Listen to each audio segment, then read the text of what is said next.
up his engine, listen to the crowd just roar. No reason for tension, Zach is gonna shoot and score.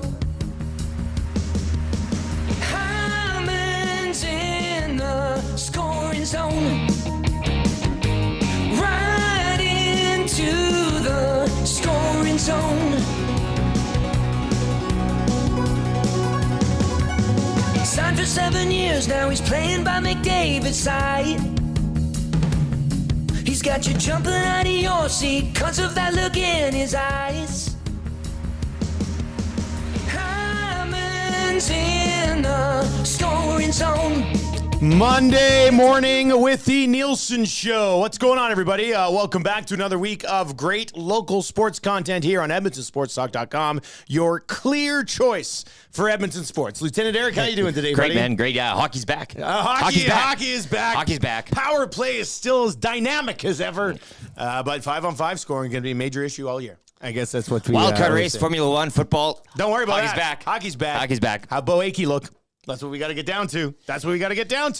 Nasty chat already rolling this morning. Lovely to see that. Excellent to see all of you with us here on a Monday morning. Very much appreciated. A conch for all of you this morning. Of course, you can text us anytime, 780-218-9999, and that is where you can find us in the Paris Jewelers inbox. Canadian and family-owned with 23 locations across the country, 780-218-9999. And, hey, if you win text of the day today, you're going to get hooked up with an A&W gift card. And a huge shout-out to the crew at A&W for dropping off these fancy mugs. These got sent over. Like, they're rock hard, eh? Like, Yeah, you could look at this. really do some damage with one of these. You could go climbing on a mountain, drop this, and first of all, your drink would still stay warm. It wouldn't spill, and this thing's not going to crack. And cheap, $1. $1 coffee, $2 lattes. Dollar coffees. Also got this going on here. They sent me this. Let's dive into this. So this is a program that they're going to launch. I think they're going to roll this out nationally. So it's called the A&W One Cup. So you pay $3 for this cup one time, and then when you take it back in, when you go like the next day, you just give them this cup back, and they give you a fresh one. So they're just recycling the cup, which kind of makes a lot of sense, actually. So, yeah, it's like a perfect sippy cup. Yeah, pretty much. So watch for this as well. This is going to be going on. May I? Yeah, take a look at it, yeah. We got a bunch of them over quality. there. They give us a bunch of them. Oh, Anybody who this wins is text of the day in like the next month's going to get one of these one cups. And then you just take it in and you give it back to them and they give you another one cup. But because you have one, you've already paid your $3 for it, you can use it all the time. So You're going to have a couple of those in the vehicle, hey? but maybe, now that I'm a huge coffee guy, Half right? with Like white milk, and white milk halves all the way. by the way, in case you were wondering, this is a latte. It's a latte with, I added sugar to it this time. No, it's not. I swear to God. You want to smell it? Open it up and smell it. Open it up and look at it. Confirm it, this thing. You having another I swear one? to God, I'm having another one. I realized, my wife and I were talking about this on the weekend. Is this true?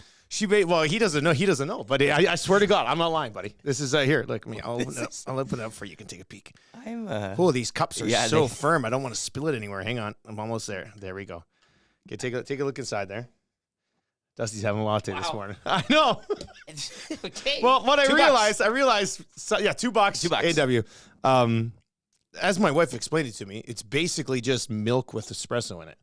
And lots of milk. Like yeah, exactly. Espresso. It's all milk. All I want to do is drink milk in the morning anyway. Yeah. So this is like basically how I described it to her, and she agreed. It's caffeine milk. Yeah, and a little sugar is nice. I added a little sugar to my caffeine milk this morning, and everything should be good. Oh, look at you. I know. We've created this is amazing. I know. I still don't necessarily love the taste, but I don't hate the taste of these. I think black coffee would still be disgusting, but this ain't bad. Monday morning, I didn't expect this. Rolling in with one of these. I know, yeah. Here we are. Me to the latte now. Yeah. You're gonna live with me now. Yeah, I'm gonna take care of you. Because I love you. I love you, John. Oh, I love you so much. That's pretty much what's going on. So I guess that's my good from the weekend. The competitive. yeah, you've done it. You're a latte man. You and A&W have combined to turn me into a latte guy now. Unbelievable. I know. But didn't see that coming. I know. It's not like I sat around and had like 3 on the weekend or anything like that. No, but yeah, I decided to try one again this morning, and I added sugar to it, and I like it even more. So that's a good news day right there. Pick them up, A&W, $2 latte. Not too shabby. How was the weekend, man? What'd you get? It's good, yeah. I didn't even see you at the game. By the time I caught up with the guys, you were already gone, and apparently you were gone rather... Once the game ended, I was done. You're done. 30 seconds left. I went bad. Maddie said that you at least I slapped tapped him and said, I'm out. Yeah, I mean, well, I couldn't. I was talking to Tommy's brother there. He's like, you should go home, man. I didn't. The lack Paulie of sleep told you to go home? Yeah, well, it was. I wasn't like I wasn't messed or anything, but it was just a full day, and 5 hours total walking. I was very proud of myself, but I made it there. Did you walk all the way home too? Oh yeah, baby. Jeez, buddy. 35,000 steps. But like the. And I know, like, Tom, I even said to Tom, we texted, I said, happy birthday, all that. And I see you. But tailgate, the chili cook-off, outstanding stuff down there. The Elks Herd, Scout, Turf District, everybody else involved. That place was bumping. You were down there. I put my shout out to Jerry. Yep. Had a grape crush for me. It was awesome. Yeah, Jerry was down. I mean, the tailgating was great. The game, I guess the result. But Elks sticking with it. But yes, we thanks to Murray McCord as well. He had the sweet life. And it was just a little too much for me. I was when you're walking home, he's falling asleep as you're walking. That was a new one for me. Was that bad? Like on your feet. I like you stumbling home due to exhaustion, as opposed to being completely ripped. I saw a picture at one point. I don't know who put it up. Maybe Jack Michaels put it up because he was with you guys. Of like the whole crew on Tommy, and you were like laying on the couch. I didn't want to stand. I was just. It was a good birthday night though. I told all the staff there that it was Tom's birthday. Whenever they didn't ask. I just went up and told them, and then they made a big deal of it to Tom, and Tom was loving that. Oh, so. Tommy loves that stuff. We met up after, which ended up leading to the greatest night in YouTube Trev's life. Buddy, Maddie, where was that place we were at? Where were we at? What was that place called? It was called Bird Dog on 104th. So we're at Bird Dog. Yes. And I catch up with the guys after the game. And wasn't everybody left. Paulie, Tommy, Murray, Maddie, Mazer, and his girlfriend, and YouTube Trev. Mooner? No, Mooner wasn't there. So, no, I didn't get to see Mooner Friday. That was sad. Anyway, so we're sitting there, and it's like about 1:15, and I see Trev's face. Like, his jaw drops. He's like, and I was like, what is this guy looking at? Like, what's going on? So I turn around and look, and Mac T's walking in. So we're like, hey, Mac T, how you doing? He comes over, he talks to us, everything's good. Tommy comes over, gives him like a birthday hug and stuff. And Trev is just sitting there, like just in awe. He's just like, oh man, he's like, this is so sweet. So he gets up, he goes, I got to shake your hand, man. So he shakes Mac T's hand. Mac T says hi. Trev sits back down. Maddie looked over at him at one point, and Maddie, I don't know if I've ever seen Maddie laugh as hard as he did when he saw Trev's face. Because Trev was just like, and then he's like, this is the greatest night of my life, boys. And so anyway, you two, and yada, yada, yada, he's not feeling well, so he's not coming in today. Oh, really? Trev. Yeah. That's it. Okay. He texted me like 4:20 this morning. He's like, hey, man, I don't feel very good. Like, okay. Because... yeah, he showed up a little late for the tailgate, and that's an interesting story. But all he kept, I had great conversations with him, some lasting like 20 minutes, but all he'd say is, I can't believe this is happening. He said that and I tried to get into more content with him, and he's like, I can't believe this. So he was living for the city. God, I don't know how many times I heard him say that, even at the bar. Like, I can't believe this is happening. So anyway, he's done some good work already. He's put together some nice videos for us and stuff. So one official weekend, YouTube Trev is still can't believe this is happening. As for the football game itself, it's weird because offensively, I thought they were kind of stuck in neutral for a lot of that game. And on the defensive side of the ball, as many points as they gave up, I kind of thought the defense held them in it. Couple of interceptions, fumble recovery, sort of kept them close when it looked like BC might absolutely roll early on, or they were rolling early on in that game. But then I look at the end result, and hey, if you're watching on the Nasty Chat right now, chime in. What'd you think of the Elks and the Lions on Friday night? Or of course, you can text us 780-218-9999. The fact that they were somewhat within striking distance, without Trey Ford doing the thing on the ground, I thought was actually, a bit of a positive. Yeah. Bit of a positive. He only had he ended up with over 40 rushing, but he had 10 rushing yards when it mattered, and then last couple plays of the game kind of tacked on some more. So they held him to like 10 yards on only 2 carries. I don't think they ran a single quarterback run designed play the entire game. It was scrambly. It wasn't too definitive, I guess, in what they were trying to do. But you think to yourself, you fast forward a year, right? Like they're just not there yet with these teams. You mentioned kind of hanging around, but still like they're still finding themselves on the go here. I think you fast forward this one a year, and it's probably maybe a different story, right? Like another year of growth and everything with Trey Ford, but a little too scrambly, not so much definitive in what they were trying to do maybe with him. But I didn't think they got him out on the run enough, like to make plays. When he's on the roll to his right, now BC did a pretty good job. BC basically just set Matthew Betts free and said, go get him. Chase him somewhere, and everybody else will be there to support. So probably easier said than done. But there were a couple of plays where I thought he had a clear path in front of him to take off, but he tried to gun one in there, which I like. I like to see it because he wants to be like a passer first. But at the same time, a couple times I was like, just work your magic, man. Just work your magic. But we'll learn as time goes, I guess. Yeah, they hung around. Kevin Brown was very much contained in that game, and from a CFL fantasy perspective, you now face your brother. I do. A battle of the Holtz in the Dunya final. And I actually get Kevin, who you know. Yes. In our final. Yes. So we'll see how it goes. Now, are you pretty confident with where it's at? They pegged me as a 15-point favorite. I wanted him. You wanted a Wannick. Yes. A little too many BC Lions for my liking next week at home to the Rough Riders late in Vancouver. Vernon Adams. I don't like this. Hatcher? Does your brother have Hatcher? Yeah. Does he have anybody else in Lions, or is it just VA and Hatcher? Is that VA Rhymes, Hatcher? I believe he's got Rhymes. Well, Rhymes is coming back too. Yeah. So with that being said, there's only so many balls to go around. I don't like that night. I think you'll be. Hopefully you'll be okay. Are you going to be starting? Who are you starting at quarterback? Well, Edmonton's on a bye, so you don't have Powell. Trey Ford. No. So you got Powell. Oliveira goes into the Canadian. Winnipeg had the bye week this week. It was imperative that Maddie and I finished first, and I didn't. He didn't. Yeah. And so now I'll put Powell into the quarterback, Oliveira into the Canadian, and we roll. So everything's good on that. And Hamilton at home to Calgary.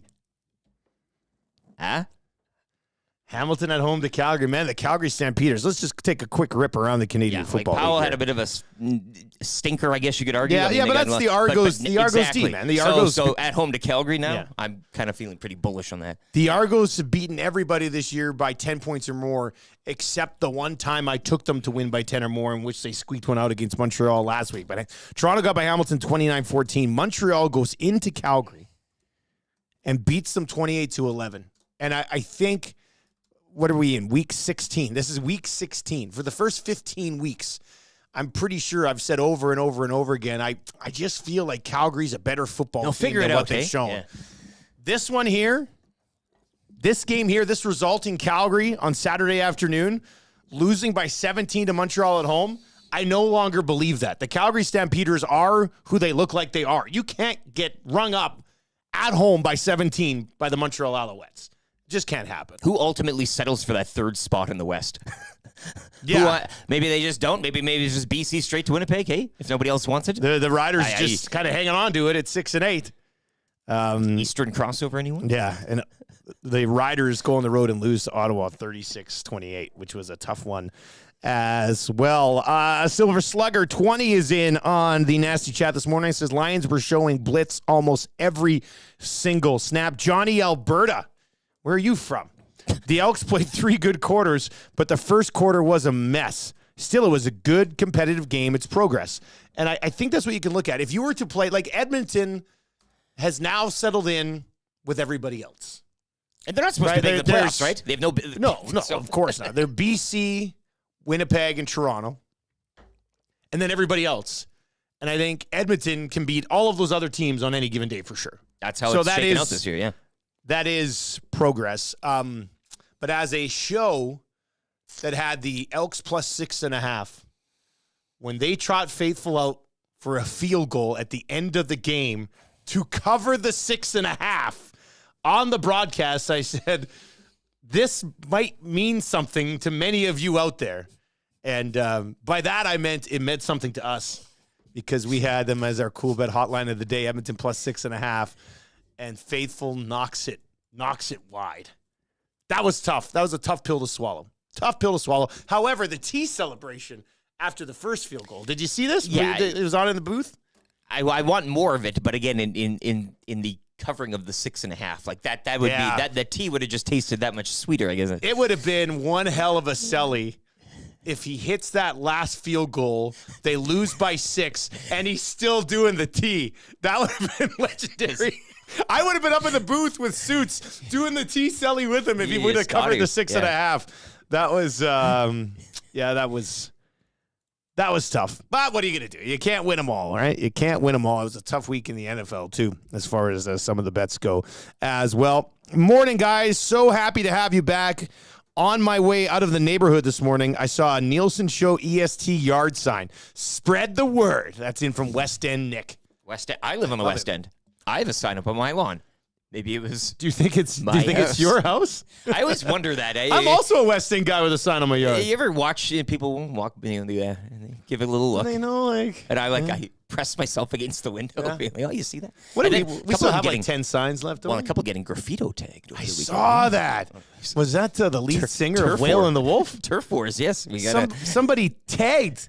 Like with the spray paint, tagged one of our signs in Inglewood. You know what you have to do now is you have to go tag over top of it. Now I have to go figure out what that tag means, find their hood, and go and spray paint an EST on there. Right? That'll be good. Was it Black Sedan Creep? Oh, what? Why? Who? The war is on now, hey? Black Sedan Creep is going around finding all of the Edmonton Sports Talk signs and tagging them. I think that's what it's called, tagging. Tagging them just like up. GTA. Yeah. Hey, guys, text of the day should be things that YouTube Trev is impressed by. Oh, that's not bad, actually. Joe. Everybody wins. Joe already said YouTube Trev must be impressed by our paved roads and streetlights. No, he was like buildings. Like I'm talking like anything past 3 stories, and he's just. He told me when he first walked into Commonwealth, because he went to a game a couple weeks ago with his roommate or a buddy or something. He said, I walked in there, man, and I was just like, this is the biggest place I've ever been in my life. I was just like, yes, keep it coming. So, yeah, other things YouTube Trev is impressed by easily. 780-218-9999. Like I know 780-218-9999. We all knock the Talus balls, but have we driven them out there yet? Have you seen how those balls are stacked together? It's one of the best nights of my life. Can I touch them? I absolutely love this kid. He's like this adopted son that we've all adopted together. Well, I assume it's like having a child, right? Because he's living everything for the first time, and you're seeing it all, and you're like, wow, close this to is having great. a child. This is very close to having it, and it's amazing, right? I love it. All right, so things that YouTube Trev is easily impressed by. Hit us up in the nasty chat this morning or at 780-218-9999. Let's lay out the show for you today. Hey, we got a Monday morning Got Your Back mandate coming up. Yeah. Ryan Rishaug on the Oilers' preseason loss to the Winnipeg Jets. Shaggy will join us around 8:25 today. Wrap for William Huff, 8:45. 3 questions too many and kind of easy trivia just after 8 o'clock today. We actually have a pretty jam-packed show. We're going to dive into the NFL picture coming up here just after 6 o'clock. Obviously, the Oilers' preseason game as well. Good, bad, and ugly from the weekend at 6:45 today. Rod Smith is going to pop by. We'll take a rip around the Canadian Football League with Roddy. He'll be by just after 7 o'clock this morning. We've got a pretty big announcement that we're really excited about and chance for you to get involved on this at 7:25 today. We'll also have the Cool Bet hotline of the day there. Mike Tanier is going to pop by for Pro-Am Sports around 7:45. So this is a jam-packed show. Are you seeing some texts? No, I just YouTube Trev doesn't know what the announcement is, but he's already like, this is the best announcement ever. Like he's a special announcement. It's like, wow, I can't believe it. I can't believe this is happening. I can't believe this announcement is happening. It's too good, man. It is. It's too good. All right, keep those rolling in. Things that YouTube Trev is easily impressed by. 780-218-9999. Let's get to a sports update with Lieutenant Eric. Edmonton Oilers falling to the Jets 2-1 in a shootout yesterday to kick off preseason play. Zach Hyman with the lone Oiler goal. The two teams go at it in Winnipeg tonight. Puck drop at 6. Pittsburgh Steelers improving to 2-1 with a 23-18 win over Vegas. Monday night doubleheaders. The Eagles visit Tampa tonight. Kickoff 5:15. Plus the Bengals at home to the Rams at 6:15. Join me at the Century Casino Sports Bar and Lounge at Century Casino Fort Road tonight for the Rams Bengals food, drink specials, and your chance to qualify into a draw for a trip for two to LA to see the Rams and Browns. The Century Sports Bar and Lounge at Century Casino Fort Road, where every day is game day. Sticking with football, Week 7 in the Prairie Junior League yesterday saw the Huskies fall 40-7 to the Hilltops out of the JP Bowl. Huskies are in Winnipeg next Sunday to take on the Rifles. Wildcats were shut out in Winnipeg 39-0 by the Rifles on Saturday. Edmonton Oil Kings earning a weekend home-and-home split with the Rebels.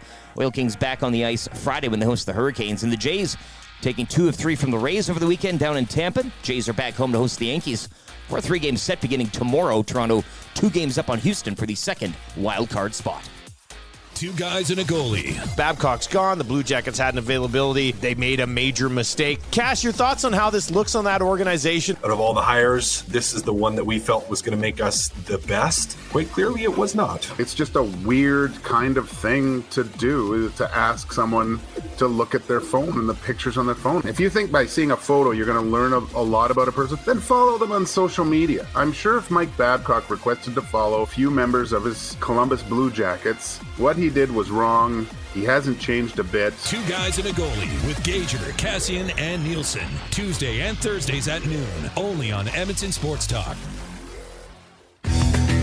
Get to know the winners, props, plays, parlays, and more with Nielsen and Hustler. Weekday mornings at 11 on The Lock Shop, only on EdmontonSportsTalk.com.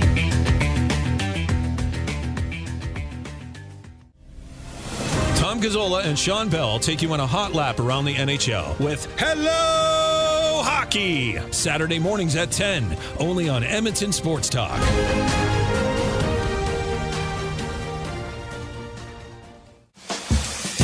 Catch up with friends of EST, Andrew, Mike, and Kayla, as they get you in the huddle with the Edmonton Elks on the Turf District. Thursday nights at 8, EdmontonSportsTalk.com.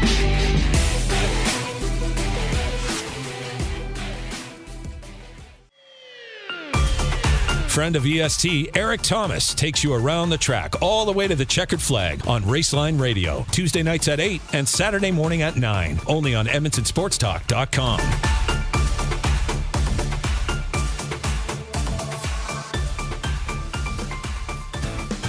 Join friend of EST, Guy Flaming, for The Pipeline Show, Monday nights at 8 and Saturday at noon, as he has you covered with CHL, CJHL, USHL, NAHL, NCAA, and U Sports, plus the World Juniors, Frozen Four, and NHL Draft on EdmontonSportsTalk.com.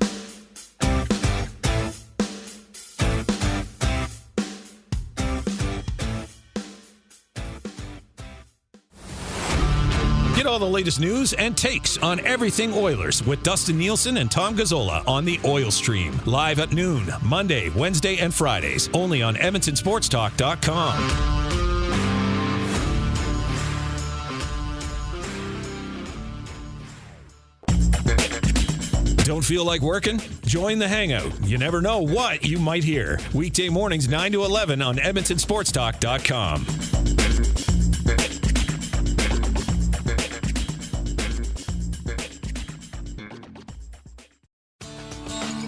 Join Murray McCourt and Curtis Stock for tips and tales from courses around Edmonton and area with the VIP Golf Show, presented by the Tailor Made Performance Center at the Ranch, Sundays at 8:30, only on EdmontonSportsTalk.com.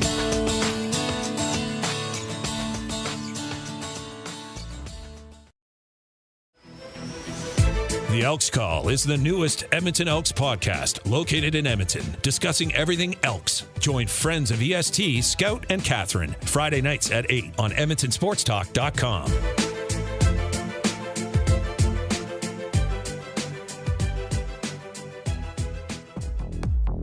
The Nielsen Show featuring Lieutenant Eric.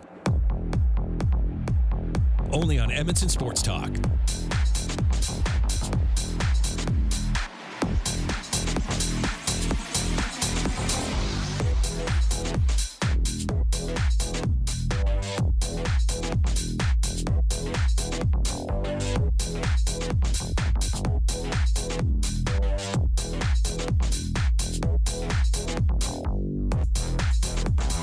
Monday morning, 6:25 with the Nielson Show. Thank you very much for being here today. You can text us anytime, 780-218-9999. Weather-wise, today, 6 degrees right now. Looking for a high of around 21 degrees by mid-afternoon today. Highs ranging from 21 down to about 13 throughout the week. Somebody texted into the Paris Jewelers inbox and said, wait until YouTube Trev finds out about Renee. Oh, that's gonna be a special moment right there. He doesn't know it. He's probably been involved in 2 real life stories up to now. Hey, like maybe a son, a child, something like that. Maybe he doesn't even know. Yeah. Right? Like maybe that's how it is. The rookie is in. It says YouTube Trev was blown away when I showed him how to pay by card instead of by post-dated check. Yeah, that's the stuff right there. Yeah, electronic pay. YouTube Trev, after seeing a slinky go down 2, then 3, and 4 stairs. This is the greatest day ever. I can't believe this is happening. I just can't believe this is happening. I can't believe this is happening. Dean is in on the nasty chat this morning. It says, wait until the NHL insiders show up and YouTube Trev talks to one of them. Oh, my God. That'll be amazing. It's going to be, you know what? I think it's great for us. Outside of just having the bit that Tommy's late and never shows up, now we got the YouTube Trev bit. Like, it's great for us to have this young guy kind of like fire us up and give us life again as a bunch of old bastards in the biz. And in Tom's defense, really takes the heat off him now, hey? It really does. I mean, Tom now. It's so that being said, Trev's really early. Lawrence usually, yeah. So that's a good one. We will get to a quick rip around the National Football League as well. Oilers in preseason action last night. If you watched the game and you want to chime in on anybody who impressed, anybody who didn't impress, we have to remember this is the first game of the preseason. So it may matter for some people in the overall bigger picture, probably not that much. Olivier Rodrigue was second star of the game. Dylan Holloway was third star of the game. Holloway certainly moves much better than a lot of the guys on the ice last night. Like Dylan Holloway just skates at such an elite level. Once it clicks for that kid, he's going to be a heck of a player, I think, for the Edmonton Oilers. But yeah, if there's anything that stood out to you yesterday, hit us up in the nasty chat or 780-218-9999. Or if in fact you have any sort of questions or concerns that come up out of that game, which I really hope you don't. Like, I really hope somebody doesn't watch that game last night and go, I'm not sure I like the way this team's structured right now. Like, you can't go there just yet. Give it some time. Oh, you can. Nah, give it some time. They will. Some time. Although, so here were the lines that they rolled out. Nuge between Hyman and Kane, which is kind of interesting to get a look. I guess here I am reading into it too much. That's that. If you're reading into something, maybe that would be it for moving forward. I guess I am, because if they want to move Draisaitl up onto the left wing with McDavid at times, with Draisaitl, McDavid, and Brown, then I guess you got to get a look at Nuge, Hyman, and Kane, right? And those 3 guys, that should be a really good line. That would be a first line on a lot of National Hockey League teams. So I guess interesting to see them play together. Lane Peterson was with Fogle and Ryan. Sutter was with Janmark and Holloway. Lane Peterson, see? Yeah. He's factoring in. Well, Peterson was good on the dot. He was good on the dot. We're not going to read too much into it, but handful of shot attempts. Yeah. And then, don't want to read too much into it, but Drake Kajula was on a line with Hamblin and Xavier Bourgault. So what does that mean? Who knows? A bit of that Kajula, hey? You like that? You like that? Hey? As people used to say, I love the Drake. Yeah, I love the Drake. Morning, guys. Any idea how to watch these games? Well, last night's game was on Oilers Plus, but it was also, I think, streaming for free on the Winnipeg Jets website. Yeah, it seems like, I mean, the Canucks are doing it, the Jets are doing it. There were ways to. There's always ways, right? There were ways to watch that game. Torrent, night, maybe. Yeah. Guys, the best thing said this morning was, you have to remember, this is the first game of the preseason. It's pretty funny. It is, but like in our market, videos will be produced. We'll probably spend 60 minutes on it today on the oil stream. Tommy was there yesterday. Yeah. He'll be in today. we'll probably dive into this game and probably have Tommy assess every single player's play. He's coming in today. He's not going to Winnipeg. I think he's coming in today. For the no, we're not there just yet. The EST travel budget's not that bulging. Could you imagine that if we're like Tommy Gazzola on the road with the team all season? Well, he said it was preseason game 1. Now we're into the schedule. Now we're into the meat. Our smack dab into the meat of it now. We've now entered the middle part of the preseason. Right? If you look at game 1 being the first part of it, the last game being the end part, we're in the middle. Goes we're by in the quick. middle of it, thick of the preseason. Real fast. Right now. YouTube Trev is blown away that Dusty keeps snagging quarters from behind his ear. You try that when it gets back. That one is that one's really good. I'm gonna say that's gonna work. Hey Trev, good to see you today. Glad you're able to make it in. What's this? Oh my God. This is the best day of my life. We're trying that tomorrow. Nobody in Pincher Creek ever told him that there were quarters behind his ears.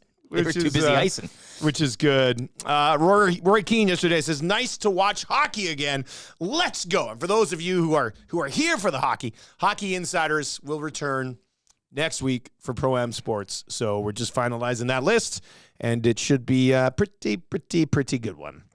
Akey was pretty sweet. That's in from Kelsifer in the nasty chat this morning. Seemed like the reviews on Akey's game, I think, were pretty solid for what you would be expecting for a guy who was just drafted. So a positive on that front as well. All right, let's get over to the National Football League. And I have to say again, football is back. Football is back. Football's back. Can you imagine what would be said if a CFL team allowed 70 points in a game? Let that hang in the air. What a bush league. Yeah. What a bush league. Yeah. Look, the Dolphins' offense is ridiculous, but the Denver Broncos, are you kidding me? 14 points allowed in the first quarter, 21 in the second. It's just a half. Really good half of football. Don't worry about that. 14 points allowed in the third quarter, 21 points in the fourth quarter. 70. The Dolphins take the Broncos for 70 points, 70-20. I knew it was going to be a long day when Tua was throwing no-look shovel passes for touchdowns. Did you see that play? My goodness. I mean, I don't know if this is a case of the Dolphins. Like, I guess you could, but I'm looking at Broncos-Bears next Sunday, 11 o'clock. I mean, let's go. Football is back. Gross. I don't know what the total's going to be in that game, but my God. Yeah, that was a and then that Broncos offensive lineman. What the name escapes me. Boyles. I mean, just that's he's devastated. You're all feeling. I used to have him in that crypto 53-man fantasy league. That's how you know my him. buddy That's your Boom and boy. I, that's what I do. You've seen him I was like, oh God. The beast would have never allowed this to happen to him if crypto didn't crash. It was tough. But how about the two running backs for the Miami Dolphins combining for 8 touchdowns? I had Raheem Mostert in a Superflex league where I have Aaron Rodgers as my second quarterback, so I don't have another quarterback right now. I'm in the process of trying to trade for one. So I started Mostert in my Superflex spot, and it was amazing. Maddie, don't you have Mostert in Rusty? And you had Keenan Allen. You sly dog. That was a big one. I saw his points are going up like crazy yesterday. Keenan Allen. What did he finish with 18 catches or something like that? It was insane. And he threw a touchdown pass to Mike Williams. So that was big. Well, let's take a quick rip around the National Football League here yesterday. The Browns get by the Titans 27-3. More on that game with our good, bad, and ugly from the weekend. We'll go there. Guaranteed money. Oh, man. Lions getting by the Falcons 20-6. There you go. Yeah, I watched most of this game. I thought they should have won more comfortably, to be honest with the way that game played out. But you're impressed. A win is a win. They didn't allow anything really defensively. Their pass rush finally got going. So the Lions improved to 2-1. The Green Bay Packers, this is a weird one. Saints were leading 17-0 at half. And then I don't think the Packers scored until there was about 11 minutes left in this football game. Come back and win 18-17. I don't know what to make of it. I turned it off. 17-0. Aaron who? Jordan Love has the Packers at 2-1. We already talked about the Dolphins. Although I did see this bizarre thing pop up last night. This is crazy. Let me just bring up my likes on the X here. So this is Tua. I don't know if this is by design. We know their head coach is a bit of a mad scientist. But I don't know if you saw this. Last season, weeks 1 to 3, and this season, weeks 1 to 3 for Tua. 3-0. 3-0. 8 pass touchdowns, 2 interceptions. 8 pass touchdowns, 2 interceptions. Okay. 72 completions on 101 attempts last year. 72 completions on 101 attempts this year.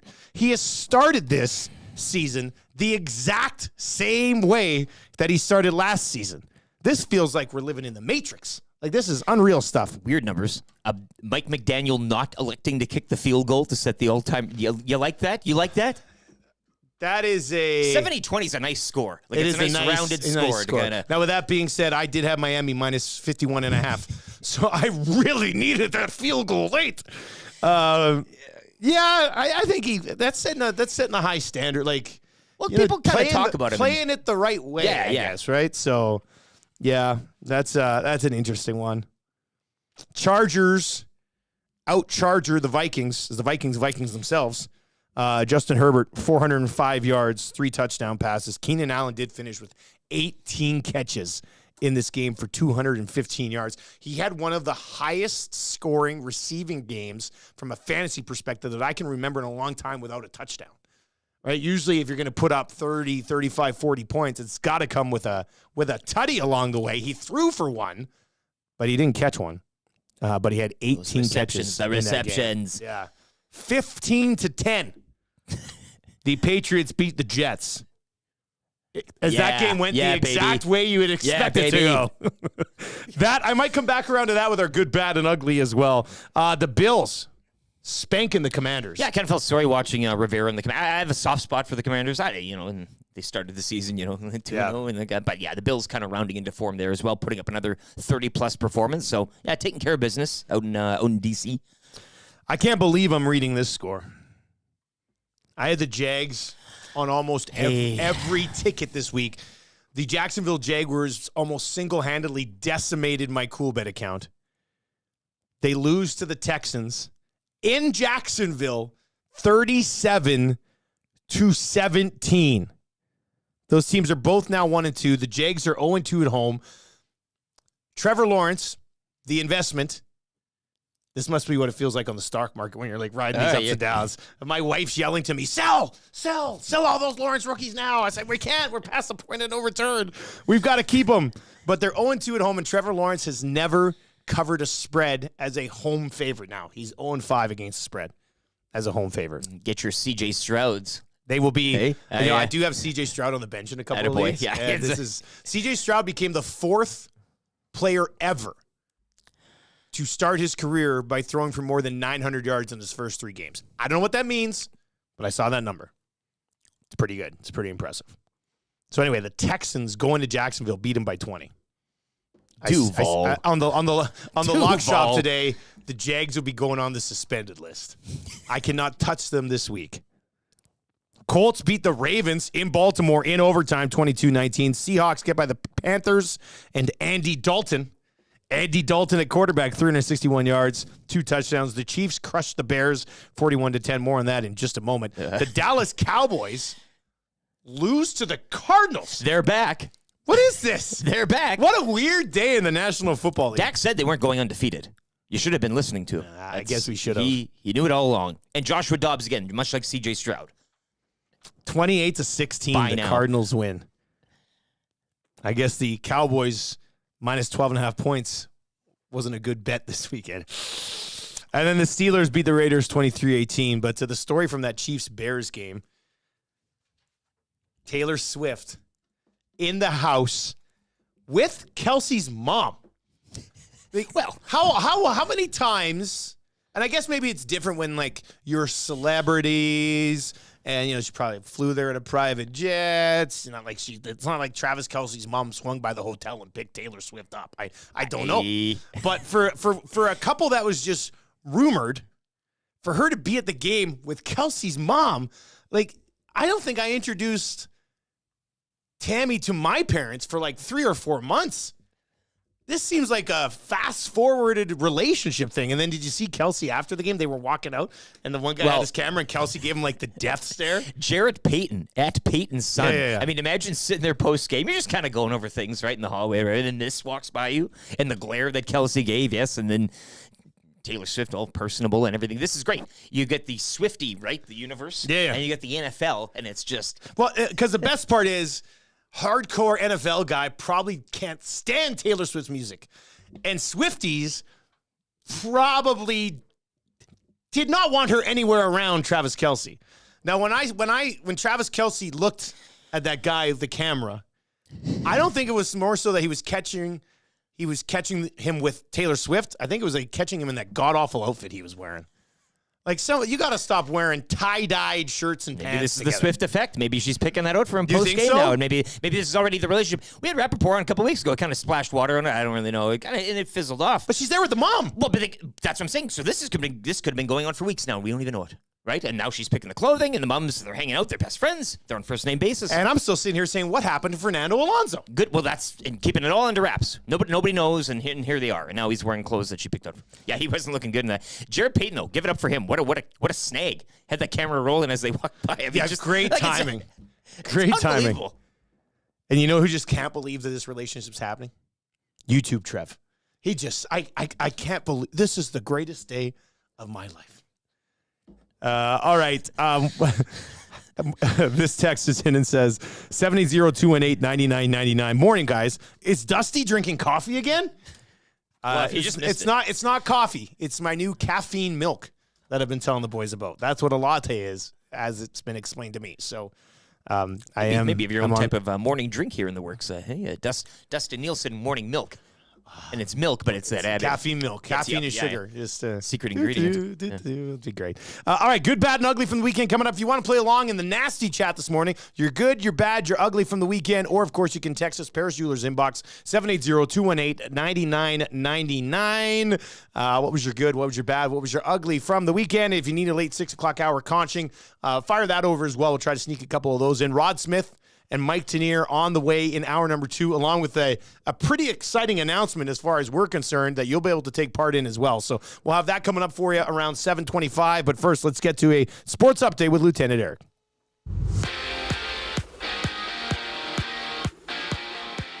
Preseason schedule getting underway for the Oilers yesterday. They fall in a shootout 2-1 to the Jets on home ice. Zach Hyman with the lone Oiler goal. The two teams go at it again in Winnipeg tonight. Puck drop at 6. Steelers improving to 2-1. They defeat the Raiders 23-18 on the Sunday nighter from Vegas. It's a Monday night doubleheader as the Eagles visit Tampa, kickoff 5:15, while the Bengals are at home to the Rams at 6:15. You can join me tonight at the Century Casino Sports Bar and Lounge at Century Casino Fort Road for the games. Food and drink specials throughout the evening. Your chance to qualify into a draw for a trip for 2 to LA to see the Rams and Browns. The Century Sports Bar and Lounge at Century Casino Fort Road, where every day is game day. Close to home, the Edmonton Huskies falling 47 to the Hilltops out of JP Bowl. Huskies will visit Winnipeg next Sunday. Wildcats were shut out in Winnipeg 39-0 to the Rifles on Saturday. Edmonton Oil Kings, they get the split with the Rebels over the weekend. Edmonton back on the ice Friday at home to Lethbridge. The Jays taking 2 of 3 from the Rays over the weekend down in Tampa. They'll return home to host the Yankees for a 3-game set. That begins tomorrow. Toronto 2 games up on Houston for that second AL wildcard spot. The EST Hangout. Manawanek, Tom Gazzola. Yeah. As well as we got Min Darwell from CBC and Doug McLean, Golden Bears Pandas analyst, along with the Stingers. I think the older this kid gets, Connor? you're starting to see glimpses of what we're not privy to inside that room. Mm-hmm. But yeah, now we're starting to see these guys put a stamp on this team. I think that culture that they're creating, instead of having it top down where it has a trickle down effect, I think it's working both ways where it kind of dictates what happens with the executive and the hockey side of the front office. EST Hangout, weekday mornings at 9, only on EdmontonSportsTalk.com.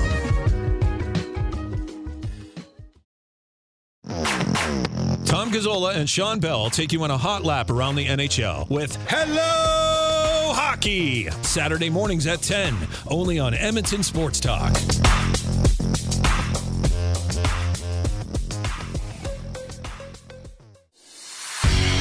The Elks Call is the newest Edmonton Elks podcast, located in Edmonton, discussing everything Elks. Join friends of EST, Scout, and Catherine, Friday nights at 8 on EdmontonSportsTalk.com.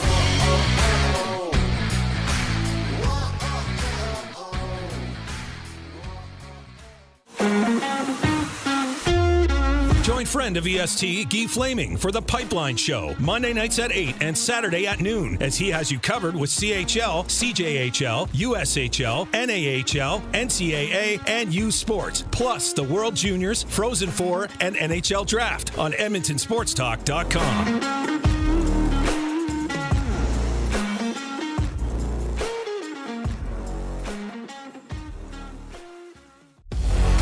Get to know the winners, props, plays, parlays, and more with Nielson and Hustler. Weekday mornings at 11 on The Lock Shop. Only on EdmontonSportsTalk.com.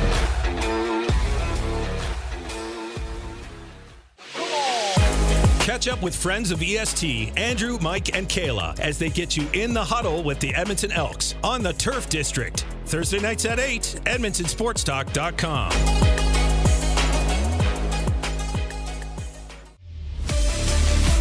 Friend of EST, Eric Thomas, takes you around the track all the way to the checkered flag on Raceline Radio. Tuesday nights at 8 and Saturday morning at 9. Only on EdmontonSportsTalk.com.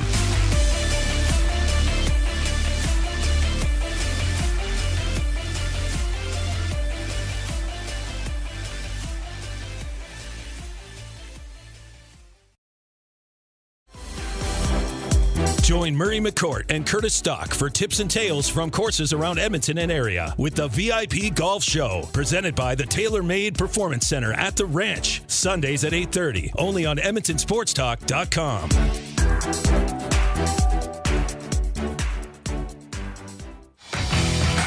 Get all the latest news and takes on everything Oilers with Dustin Nielson and Tom Gazzola on the Oil Stream. Live at noon, Monday, Wednesday, and Fridays. Only on EdmontonSportsTalk.com.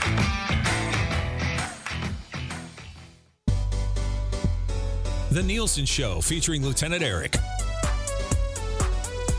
Only on Edmonton Sports Talk.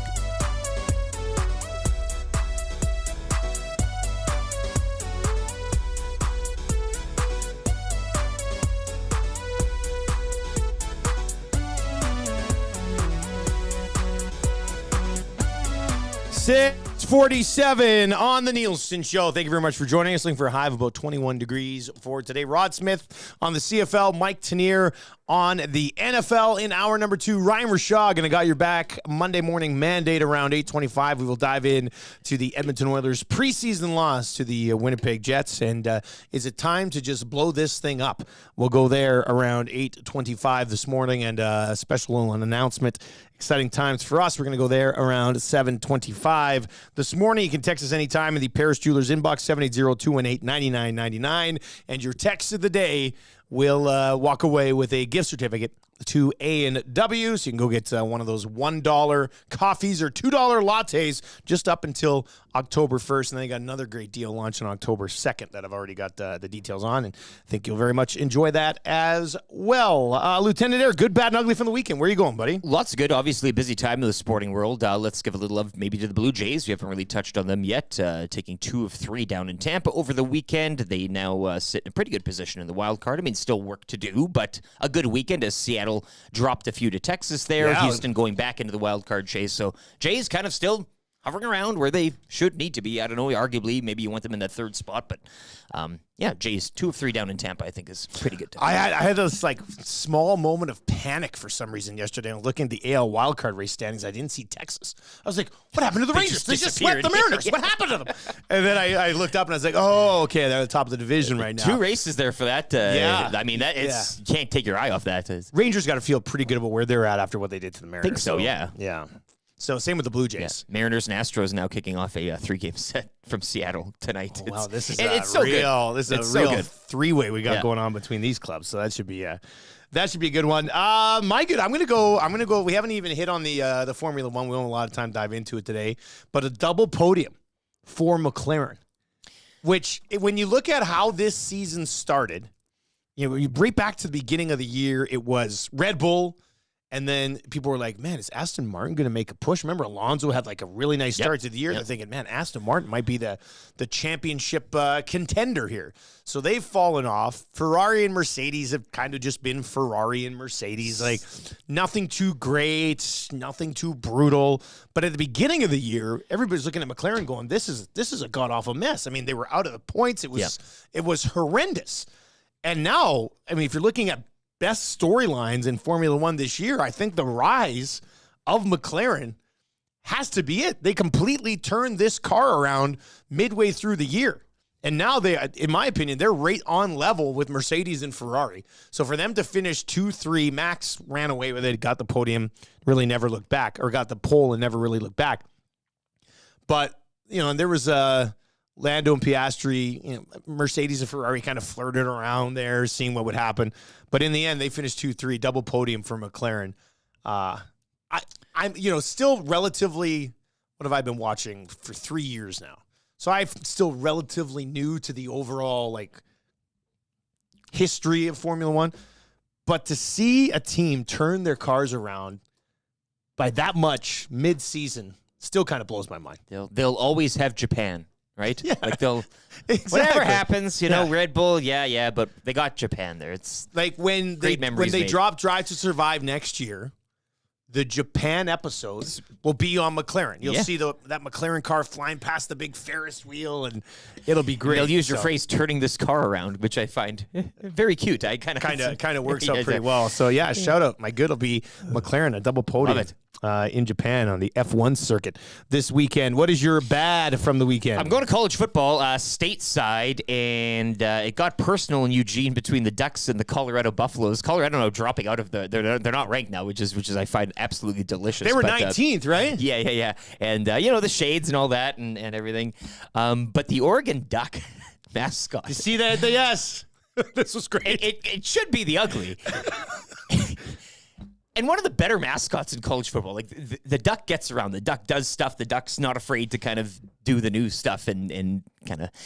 But that video, going out, got the hat, got the glasses, looking really fly there, doing the Dion primetime impersonation, goes up to a clock that says primetime, starts hammering it with a bat as you do, just going nuts. Crowd's loving it. And then the head falls off.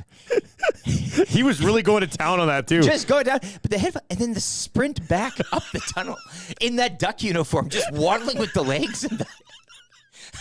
It was so bad, but it was, I think you can't, it's a mascot, right? And you don't want to, we all think the mascots, they are real. They're real to us, damn it, right? The Duck and the shades. It was such a great idea. But then going after Prime and then having the head fall off. I mean, the Ducks ultimately go on to win the game, win it big. So they kind of saved that there. But, man, that would have been such a story if they fall to Colorado. I don't know what Prime would have done after that. But just that Duck. The bad was the image of the Duck running headless down the tunnel. He scooted, though. He got to. He was going. Good for it, because that's the plan B. Like, that's your, in case of emergency, you get the heck out of there. And didn't even think twice. Really impressed. Can he bounce back from this? Like the one rule, it's a cardinal sin as a mascot to have your head fall off. So can he bounce back from this? Or is there like a clause in his contract where if the head falls off, you're done. You're out of here. You're gone. In such a big moment. It's not like they're playing, the moment. All eyes on you. Fodder College from, wherever. This is it. This is Colorado. And so I look forward to what they have planned next. They got to have something special for the Duck or whomever will be inside the Duck. They have to come up with something. You're right. Like I was just watching it on repeat, though. That waddle down the boom, he's out of here. And I love the best was the other guy who grabbed the head, also sprinting as fast as he can back. You watch it right now. They're gone. My bad will be Jets fans who once again have been thrown down the Zach Wilson hole of despair. I can't remember where I was reading a recap of that game, but it said at one point the Patriots had 164 more yards of offense than the New York Jets midway through the second quarter. The thing is that the Patriots only had 163 yards of offense. The Jets were at -1 yard of offense midway through the second quarter. So you're a New York Jets fan, and Mark Mageau, a good buddy of ours. Yep. Mark Mageau, huge Jets fan. It's at the point, and Patty from the Brewhouse, great friend of ours. It's at the point where you can't even chirp these guys. Like I can't even do it to them. I can't even give them a friendly mocking.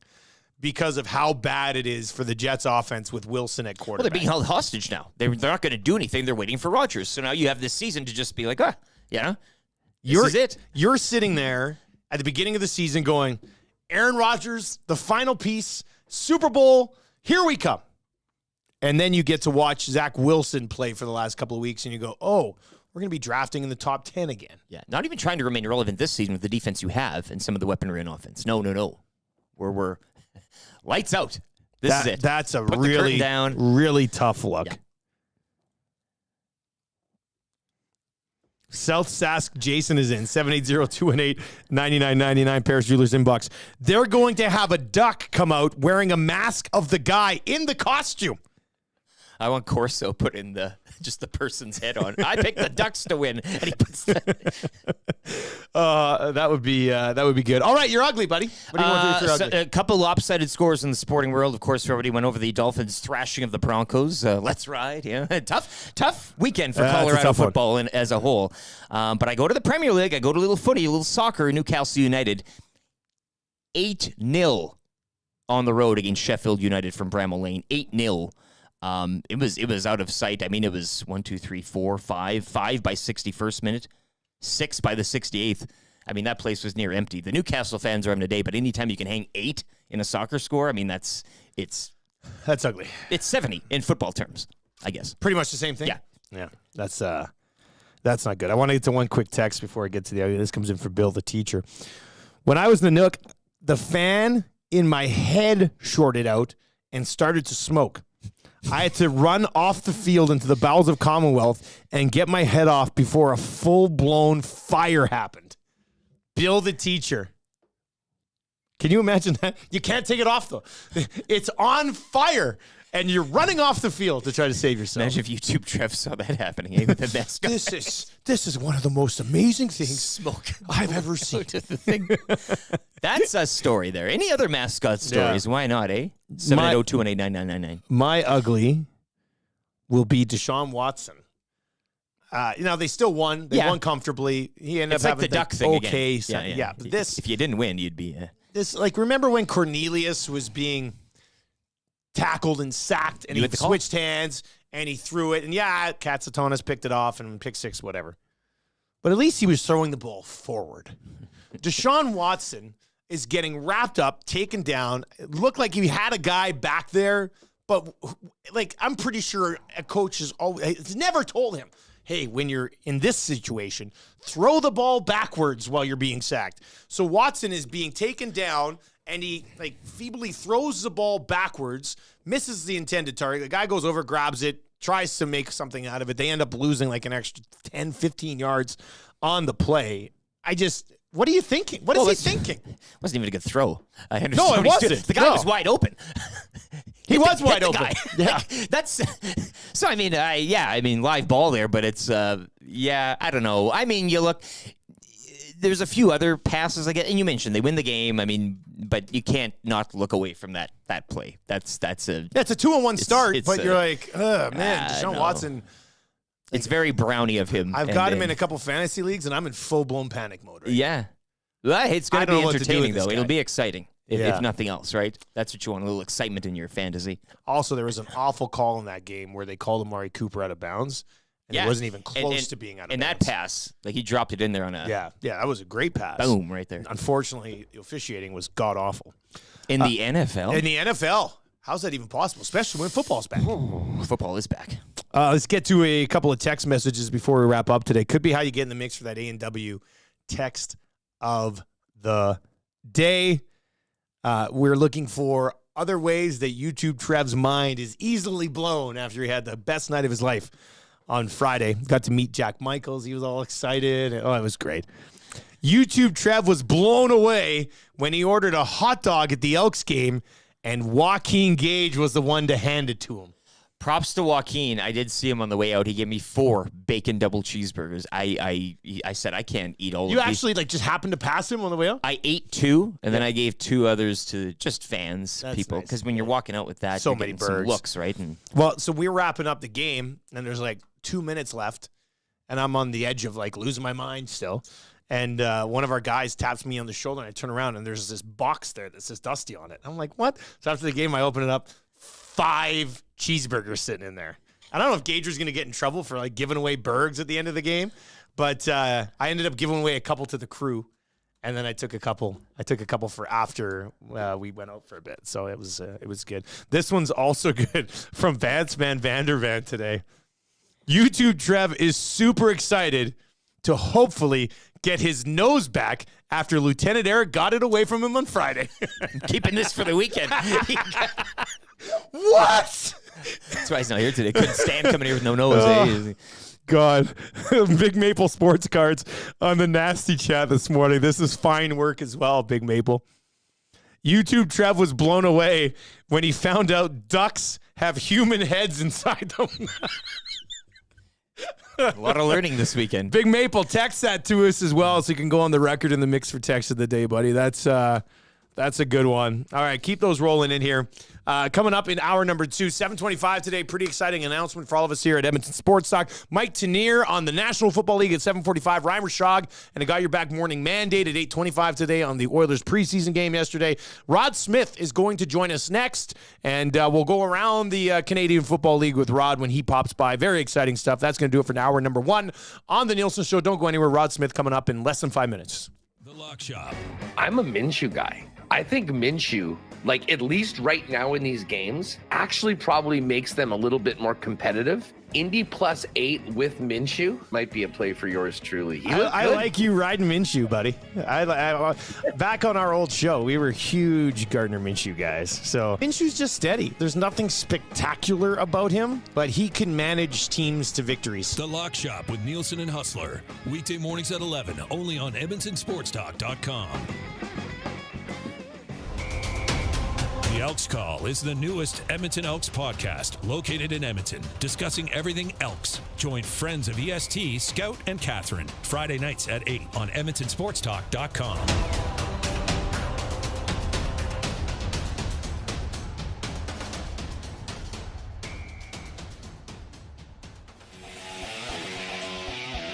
Join friend of EST, Guy Flaming, for the Pipeline Show, Monday nights at 8 and Saturday at noon, as he has you covered with CHL, CJHL, USHL, NAHL, NCAA, and U Sports, plus the World Juniors, Frozen Four, and NHL Draft on EdmontonSportsTalk.com.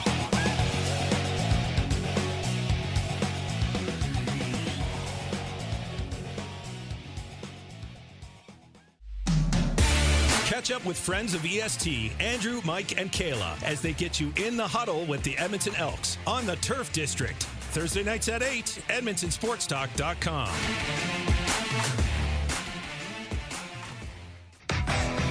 Tom Gazzola and Sean Bell take you on a hot lap around the NHL with Hello Hockey, Saturday mornings at 10, only on Edmonton Sports Talk.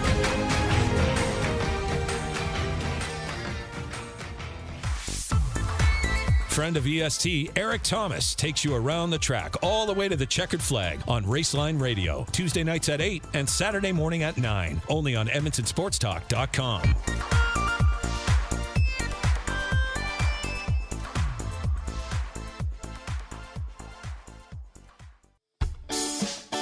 Join Murray McCourt and Curtis Stock for tips and tales from courses around Edmonton and area with the VIP Golf Show, presented by the Tailor Made Performance Center at the Ranch, Sundays at 8:30, only on EdmontonSportsTalk.com.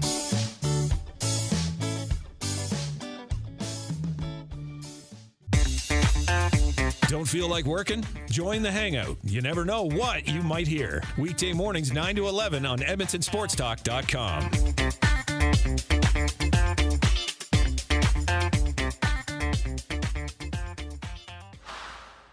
Get all the latest news and takes on everything Oilers with Dustin Nielson and Tom Gazzola on the Oil Stream. Live at noon, Monday, Wednesday, and Fridays. Only on EdmontonSportsTalk.com.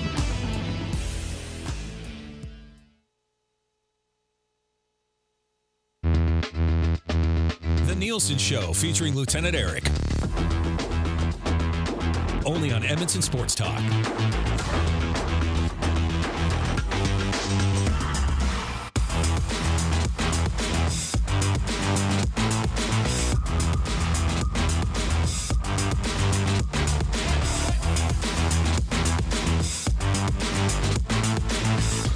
7:04 on a Monday morning, about 6 degrees right now, looking for a high of around 21 degrees for today. We're just getting rolling on a day of Edmonton Sports Talk here. Coming up at 9 o'clock today on the EST Hangout, Trey Ford and Gavin Cobb of the Elks will be in studio with Mattawanek, so we're looking forward to that one today as well. Lock Shop at 11 and Oil Stream with Tommy Gazzola and I at noon today. Another busy weekend in the Canadian Football League, and let's bring in Rod Smith. Roddy, how you doing, buddy?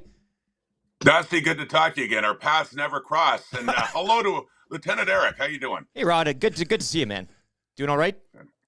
All good. All good. Thank you. You are right, Rod. Our paths never cross. Like we never get to see each other ever. So No. great to see you this morning. Obviously a busy weekend for you. Lots to get to. Let's start with Edmonton, BC, just for a second, because Trey Ford has been spectacular so far. He had a couple of runs late in that game, but he was basically at 2 carries for 10 yards for about 98% of that football game. I'm not going to say BC found a recipe for success against this guy, but I think they showed if you can somewhat contain him, there's a way to a victory here against Edmonton right now.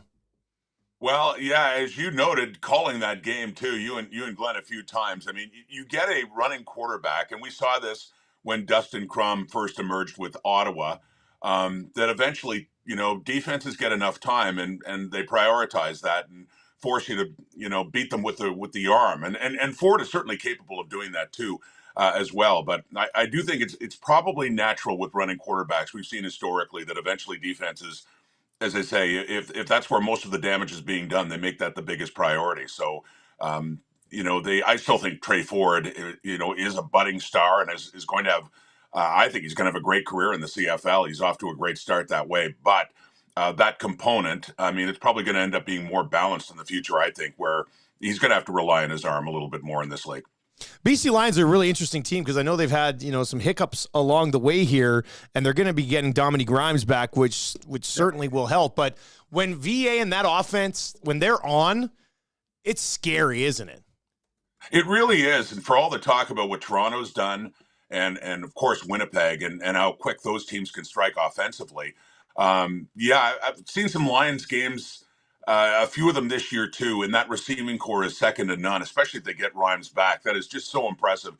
And they are. Vernon, I think, is a better passer now than he's ever been. And they're dangerous, too. There are really 3 teams right now at the top to really keep an eye on right now, especially now that the Lions, improving to 10-4, have tied Winnipeg for first in the West, and they still have a meeting, I think, in Vancouver coming up. So, it's really interesting. But I agree with you. That offense is so explosive, so fun to watch. Rod, and talking about the Lions here, again, 10-4, Winnipeg 10-4. I do go a little down in the West Division. Was the Grey Cup for Rough Riders fans September 3rd? It just looks like the Rough Riders since then have been on a slide. Stampeders don't seem to be getting it together anytime soon. I know it's the CFL, and I know things can happen come playoff time and divisional semifinals, but does anybody want that third spot in the West? It's a good question. I saw them in Ottawa, Eric, and it's the team confuses me. When they every now and then they can rise up and be good, but I've seen them, especially on the road in the East, when they've looked absolutely awful. They looked awful in Montreal too, and they just did. And shades of last year too, when in the latter part of the season they became really undisciplined. Penalties really hurt them too, and Craig Dickinson's making a point. I don't think he likes any comparisons being made to the collapse of last year. But you do see little traces of it with what's gone on since the victory, a big emotional win over Winnipeg on Labor Day. You're right. Since then, losing to the Elks. Of course, in the rematch, the Banjo Bowl got blown out by the Bombers, and then Edmonton, and then this one in Ottawa. I think that they're really and should be really disappointed by with the Red Blacks team that's been reeling. They really, what happened late in the first half when there was an 11-point swing inexplicably in the last 30 seconds. Was crazy. And they never recovered from that. So, I don't know. There's clearly a top tier, as said, Lions, Bombers, Argos. That's it, and everybody else, fighting for the rest of it. But I don't know for third. It probably will be Saskatchewan right now, just with the Elks losing and Calgary losing again. It's they're pretty well locked in to the third place. But that means going on the road and having to win in Vancouver, where they're going next week, or going to win in Winnipeg. Yeah, it'll be an interesting game in Vancouver this week, that's for sure, Yeah. with the Riders trying to figure out what they got going on there. You know, you're around Ottawa a lot more than I've been so far this year. You know, here in Edmonton, you know, they had won 4 or 5 prior to this loss, Rod. But you mentioned the Red Blacks had been reeling a little bit. In Edmonton, we're at least saying, okay, you know, maybe they have something here for next year. What's the vibe around the Red Blacks right now? Dusty, you should have seen it in Ottawa. You could feel it. It was palpable in the stands when they're up by like 22 points. And their problem, that's the thing, that team has been good. They've been close. Of course, you know, doesn't really count in sports to be that close, but if you're not going to win it, like in BC when they had a 19-point lead heading into the final quarter and they couldn't hang on. Yeah. They've had so many games like that they could have won, arguably should have won, and didn't win. They're up by 22. And you can even see smiles down on the Red Blacks bench. Saw Bob Dice smiling. I mean, fans are, you know, they're actually, it's much relieved, finally. I mean, this one doesn't seem to be in doubt. Then Alford returns one for a touchdown. Okay. And then the onside kick. And then they drive down and they get another touchdown with a 2-point conversion and make it a 1-score game. Well, everything tightens up. You could just feel that, like, it would have been even worse than the BC one. And you could just feel fans going, not again, not this way, not again. And anyway, they hung on and they won, but that's only 4 wins. And it's because of those other collapses, you know, it's an uphill climb. I mean, they're going to need a lot of help. They got to run the table and they have to sweep Montreal, of course, beginning there, but they still need help. The Argos have locked up everything that they can lock up here at this point. And then, you know, they still win by 15 against the Ticats. How much better? Like, they look better this year in the regular season than they did last year, but then obviously things went great for them in the playoffs. But when you watch the Argos this year, do you see them being significantly better than the team that won it all last year? Significantly better. It's tough to say in the regular season. I mean, at this stage of the game, yes, absolutely. Yeah. I mean, just more consistently able to summon what they need to summon in order to win. I mean, the offense, it's so similar to the Bombers that way that it almost looks like they're playing with you, and then the game is close, and then it's like, okay, I guess we should get a touchdown now. So Chad Kelly, one play today, John Brissett, 70 yards. There you go. So we'll improve our lead that way. I mean, and Winnipeg, when Winnipeg is on, especially when the Bombers are on, they do that too. You know, they can fall behind and they can come back so quickly. So yeah, they're definitely a better team. I think they're getting more consistency at quarterback, and I thought at many times McLeod Bethel Thompson was good last year, but Kelly has even, and you know, he threw 2 picks, but even when he's not having his best game, I mean, other aspects of the team do pick him up. The defense has been outstanding. Special teams with what they get in the return game from Javon Leake, and having Boris Beatty too is more consistent as a kicker. I just think all around that team really has it going. And it I must admit, it surprised me a bit how dominant they were of Hamilton. I thought this might be the one the Ticats are able to win out of the 4 this year because they're getting the Argos off the clinch. They're resting AJ Ouellette. You know, Andrew Harris is hurt. There are a few other regulars that were resting. And, you know, if they develop that mindset, like we're home and cold, we don't have a meaningful game until November the 11th, the Eastern Final. They got that long, you know, to wait before they have a game that matters again to them. And yet they look terrific. So I don't know how long they're going to keep this going. And by the way, so the big showdown with Winnipeg coming up now. Yes. You know, I'll be curious to see how they play because, you know, the Bombers are going to be totally fired up coming off a loss and being back home. Rod, let's take a lolook at the others then in the East outside of Toronto. And you got a great race shaping up here kind of for home field in that East Division semi. Montreal 7-7, Hamilton 6-8. Of course, Montreal going into Calgary and you know, I think the Stampeders now are what they are, right? 4-10. David Dickinson a little heated after the game and commenting, you know, whether his team's a playoff team or not and that. And Montreal 28-11 now. Hamilton losing to Toronto. I mean, it's again, we're talking about Toronto being that class of the East or maybe even the league at this point. But Hamilton have been looking good. They made the switch, much like out here at OC and quarterback here, much due to injury, I guess. But how do you like this race shaping up? Who do you like kind of snagging that home field advantage? And, you know, how far will it go for both of them heading into ultimately a division championship game against the Argos on the road? Well, everything you say so true heading into the weekend, but as I said, Hamilton was disappointing in Toronto. Not so much the loss, just the way they played, and I'm sure they would agree. They came off the high of beating Winnipeg and just looked flat against the Argos. They didn't have much.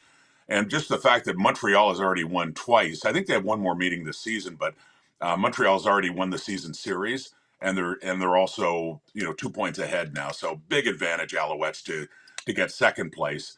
And really, the way things are looking right now, if there's a team in the East that's capable of challenging the Argos, it looks more Montreal than it does Hamilton right now.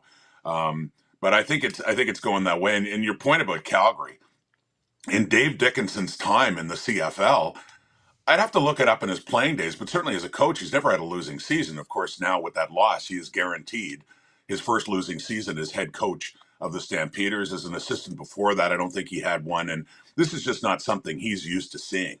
And I can imagine how frustrated that he has been this year, because I think even through his playing days with the Stampeders and the BC Lions, I don't think he's ever been through something like this, and not looking good for Calgary to make the playoffs. And boy, given their history, their recent history, I mean, going back, I think almost 20 years, that's unheard of. Well, let's wrap with that then on the Calgary Stampeders, because I said this morning, like, for the first 15 weeks of the year, I was always like, man, Calgary's got to be a better team than what we're seeing. Yeah. And then you lose by 17 to Montreal at home. I'm like, okay, maybe that's just who they are, because they have a great 1-2 punch at running back. They've got a pretty decent group of receivers. When I watch them play, I don't mind their defense. Like, they got some defensive linemen who are having really nice years. I don't know what's missing. What's the sense you get? Why is it not clicking in Calgary? I can't put a finger on it. That is a great question. It's one I've been thinking about. And you're right. With the expectation, I mean, they've had slow starts before. I think they did last year and in 21, and they always come out of it. I mean, late in the season, you see them emerge, and then they become the Calgary Stampeders. Not necessarily champions, but good playoff teams. And this year, just like you, waiting, like, I'm sure it's coming, and it never did. And it's looking, too late now, of course, at what, 4-10. I mean, they're still not mathematically out, depending on Saskatchewan. They still place the Riders one more time. Yeah, you have to think they'd have to run the table, and they need some help as well. But hey, you never know. But still, it just hasn't come. And Jake Maier, by the way, a bit of an enigma at times. I don't know how you feel, but when watching him, he can be so good. Two of their games, which were actually losses, one the overtime one against Ottawa. And back in July, and also their game in Toronto, where I think he threw for over 400 or close to it 4 times. He looked brilliant. I mean, he can be such a great deep ball passer too, and I don't know, they just haven't had consistency there, and their offense didn't offer too much yet on the weekend too against the Alouettes. I was a little bit surprised that that Montreal looked that good in Calgary, but. Certainly help the Alouettes out. But I don't know about the Stampeders right now. It's certainly looking like, obviously, Winnipeg and BC, but certainly Saskatchewan, despite their losses, still in pretty good shape. Yeah, it should be good. I love it. Looking forward to it down the stretch. You're in Winnipeg, right, for Toronto, Winnipeg? Yeah, in Winnipeg, and then back in Hamilton for the Stampeders and the Ticats. So, I mean, Hamilton certainly needs a win, and Calgary obviously needs one even more, so.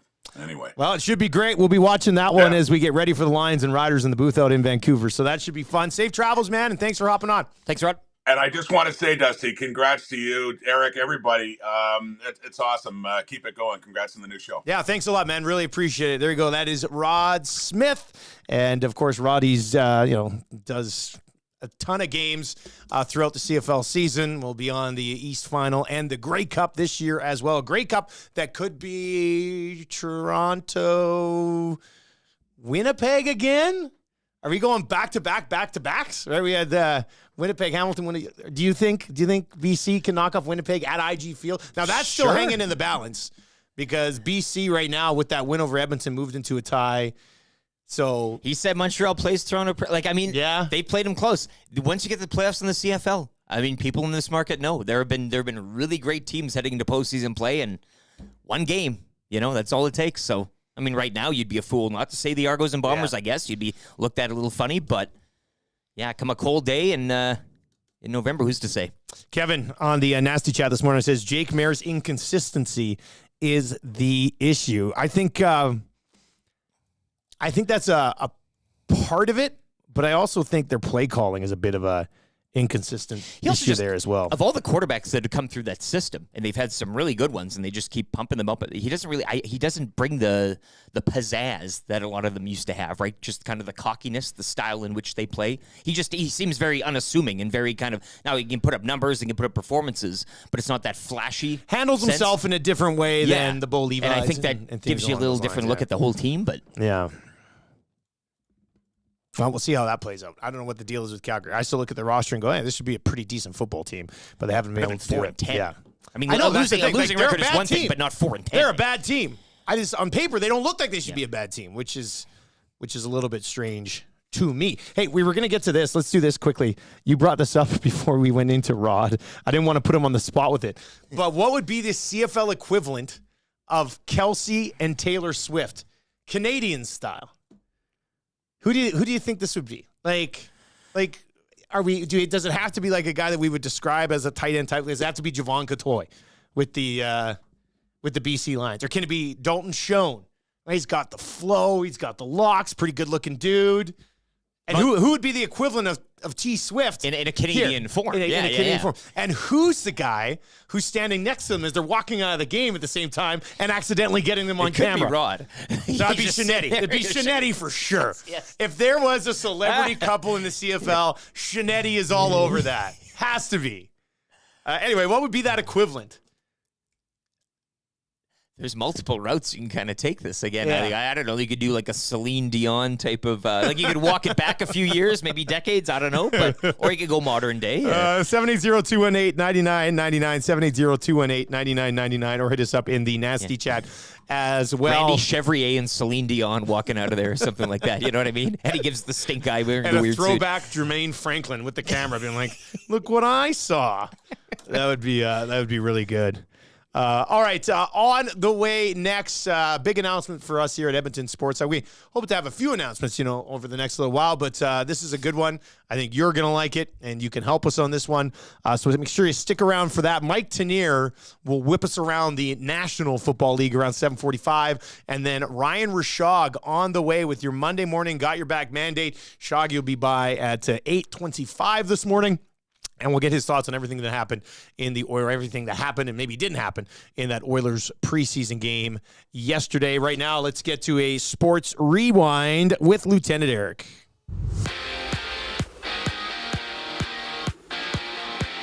Oh, Gizmo and Shania. There's some really good ones. Skip up. I love it. Oh, I love it. Oilers dropped their preseason opener to the Jets 2-1 in a shootout yesterday. Zach Hyman with the lone Oiler goal. Two teams will go at it again in Winnipeg tonight. Puck drop at 6. Steelers improving to 2-1 with a Sunday night win over the Raiders 23-18. It's a Monday night doubleheader tonight. Eagles visit Tampa at 5:15. Bengals are at home to the Rams at 6:15. You can join me for both at the Centric Casino Sports Bar and Lounge at Centric Casino Fort Road. Food and drink specials and your chance to qualify into a draw for a trip for 2 to L.A. The Century Sports Bar and Lounge at Centric Casino Fort Road, where every day is game day. Prairie Junior action yesterday from the JP Bowl, so the Huskies lose to the Hilltops 40-7. Huskies will travel to Winnipeg next Sunday to take on the Rifles. The Wildcats were in Winnipeg on Saturday, shut out by the Rifles 39-zip. Oil Kings with a weekend home-and-home split with the Rebels. Oil Kings are back in action Friday night at home to Lethbridge. Jays taking 2 of 3 from Tampa over the weekend. Toronto are back home to host the Yankees for a 3-game set starting tomorrow. Toronto 2 games up on Houston for the second wild card spot. This Sports Rewind brought to you by Universal Rewind, industrial electric motor sales and service. Servicing many industries we rely on daily, from agriculture and aggregates to food processing and industrial manufacturing. Choose expertise, experience, quality. Choose Universal Rewind.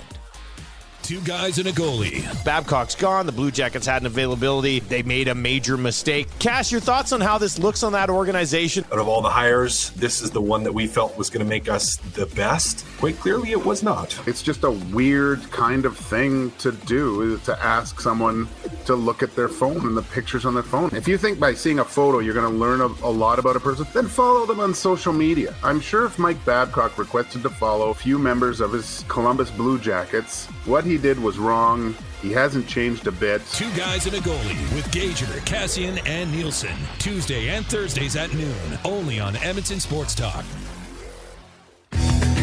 Get to know the winners Props, plays, parlays, and more with Nielson and Hustler. Weekday mornings at 11 on The Lock Shop. Only on EdmontonSportsTalk.com.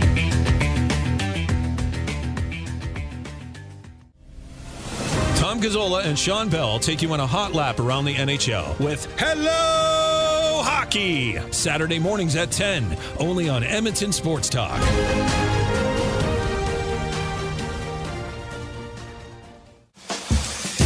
Catch up with friends of EST, Andrew, Mike, and Kayla as they get you in the huddle with the Edmonton Elks on the Turf District. Thursday nights at 8, EdmontonSportsTalk.com.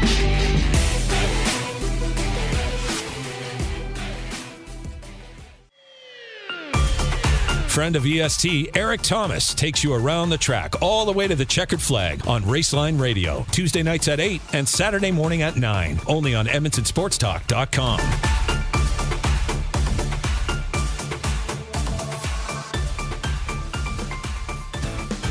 Join friend of EST, Guy Flaming, for The Pipeline Show, Monday nights at 8 and Saturday at noon, as he has you covered with CHL, CJHL, USHL, NAHL, NCAA, and U Sports, plus the World Juniors, Frozen Four, and NHL Draft on EdmontonSportsTalk.com.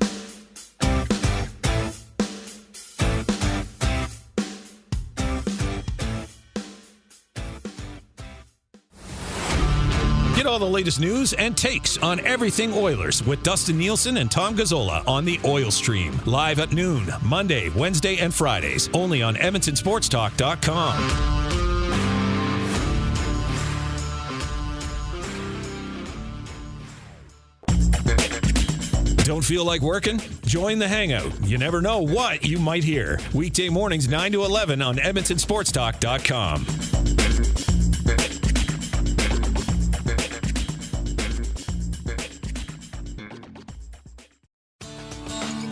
Join Murray McCourt and Curtis Stock for tips and tales from courses around Edmonton and area with the VIP Golf Show, presented by the Tailor Made Performance Center at the Ranch, Sundays at 8:30, only on EdmontonSportsTalk.com.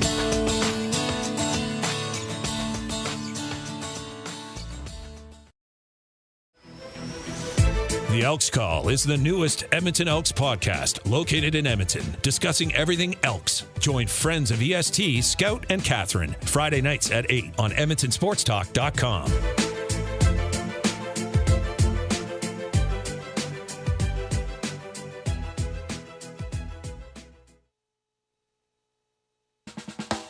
The Nielson Show featuring Lieutenant Eric. Only on Edmonton Sports Talk.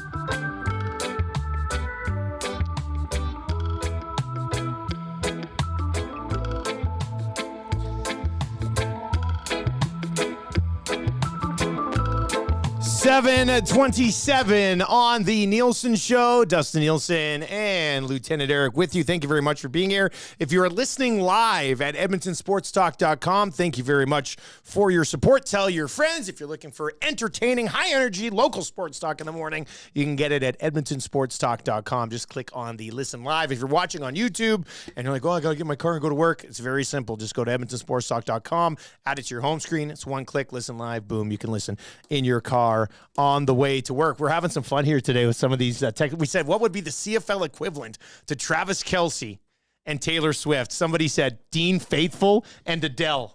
Just with the tea sipping, that would be absolutely amazing. That'd be really good. Yeah, really that good. would be really good. Speaking of the Elks, Trey Ford, Gavin Cobb, in studio with the Wannick on the Hangout today. You gonna pop in there for a bit? Yeah, I'll hang out for a bit. For a little bit. You might as well hang out with It's a those hangout, two guys. Is Cobb gonna be the guy who finally returns a kick? It's got to be one of these guys. CJ Sims, Cobb, Kyron Moore gets mixed in a bit. Purifoy had a nice return this weekend. Somebody's got to return a kick for a touchdown. It hasn't happened in almost a decade, which is just insane. All right, so we said we had some news, so let's get to it. Edmonton Sports Talk and the Nielson Show teaming up with the crew at Alley Cat to deliver our first ever Nielson Show beer, which is extremely exciting.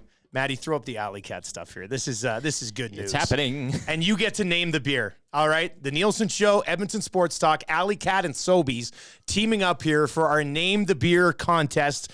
Text your suggested names to 780-218-9999. Alley Cat's been around since like 1993. They've done some of my favorite beers of all time. And it's an honor for us to have an opportunity to work with them and to work with Sobeys to finally deliver a Nielson Show beer. This is something we've wanted to do for years, and it used to have to go through like so many different corporate levels.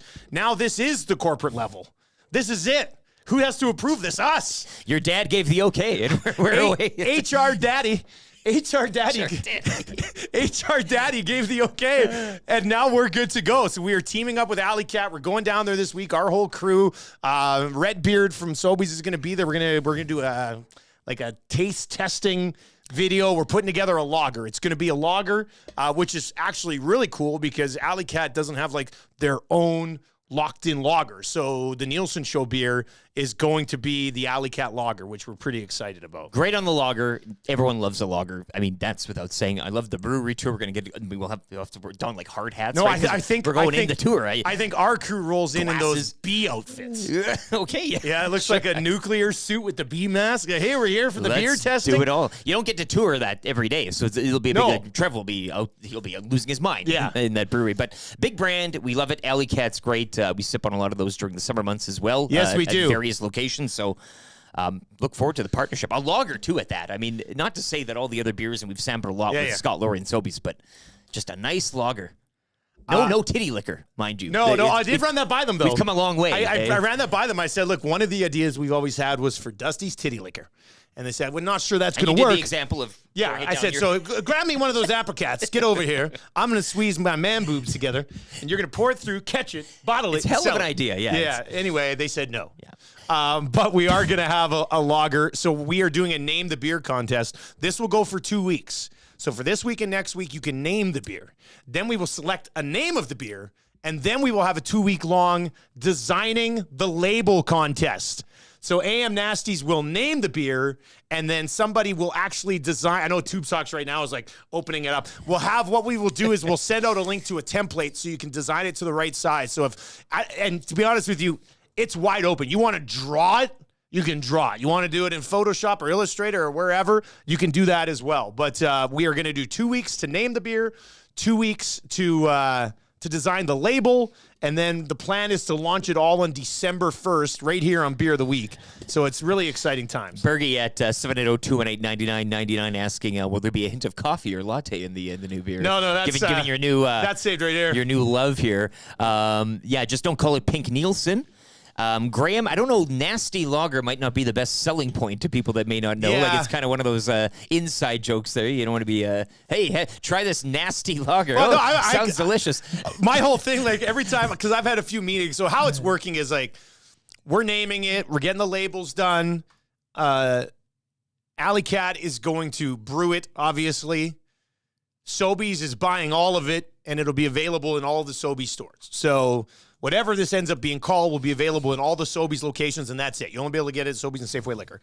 And they said if it goes really well, they'll run off another batch.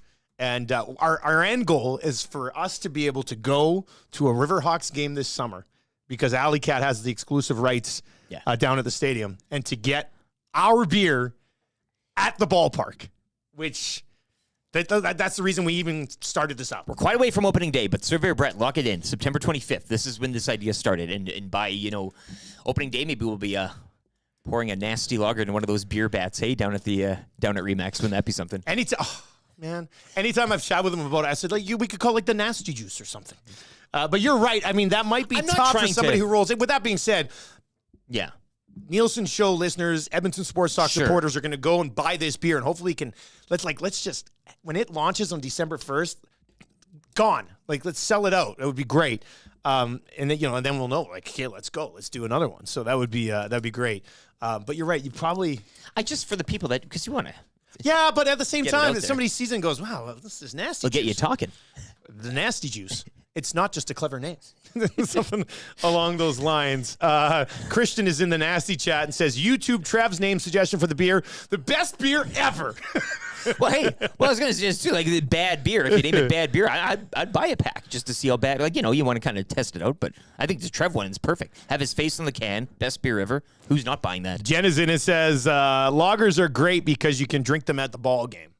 Exactly. No, right? it's like just chilling with a lager at the ball game. You can crush it. You can do whatever you want. Rick on the nasty chat says the black sedan lager. Shane in a vac truck says Renee's sweat. Yeah, that's another one. Little inside. That's not a good one. Association City Lager. Anybody? I don't know if that's going to get. In some universe, you've named it that, and we're already drinking it. Right? In my imagination here, we're taking like our 5 favorite names, and then we're debating them, right? Yeah. So, yeah, the Association City Lager, I just don't know if it's that. Guys, call it the My Wife. Once again, like, I know part of this name will be inside-ish, but it'd be really great if we could come up with an inside name that also still hits in the beer market. Exactly. The whole checking all the boxes there. Yeah. Yeah, crushing on My Wife. Down at Yeah. I mean, we got to workshop some of these. Guys, I think the beer simply needs to be called The Nasty. That's in from Hot Take Trev. Yeah, go instead of go calling pick it up a nasty 4-pack beer, of The Nasty. The Nasty. Now, that's got you See, talking. that's I not wonder bad, what that actually. is, because you're not saying the beer. Yeah. Isn't it? It's just the idea It's not like of the it. nasty lager. I It's could just get nasty if I drink this, the right? nasty. Yeah. That's a lot of intrigue. I like that. That could work. Guys, what about the Valencamoose juice? Dick Veneret's F Me Lager. See, now these are all maybe Strong beer, hey? Maybe one day we have like an entire shelf where it's all the different options. That would be the real dream. Dickie V's cough syrup that comes in as well. Yeah. Dickie V could have his whole brand of like Oh, James with an interesting one. Ale of the North. That kind of ties into it because of the Tales of the North, the Ale of the North. That could be another spin-off. I'm going to crack a main squeeze here from this is up there. This would be my second favorite, soon to be my third favorite, because whatever we end up launching with the lager, that'll be number 1. Apricot from Alley Cat would be number 2, I guess, right now. And I'm what are you going to crack one? I guess I'll have to join you. We'll do a little cheer. Let me twist his arm, hey? So a cheers to Sobeys and Alley Cat and our team here at Edmonton Sports Talk. In just over 2 months, one of these will be ours. So cheers, buddy. Cheers. This is a great day right here.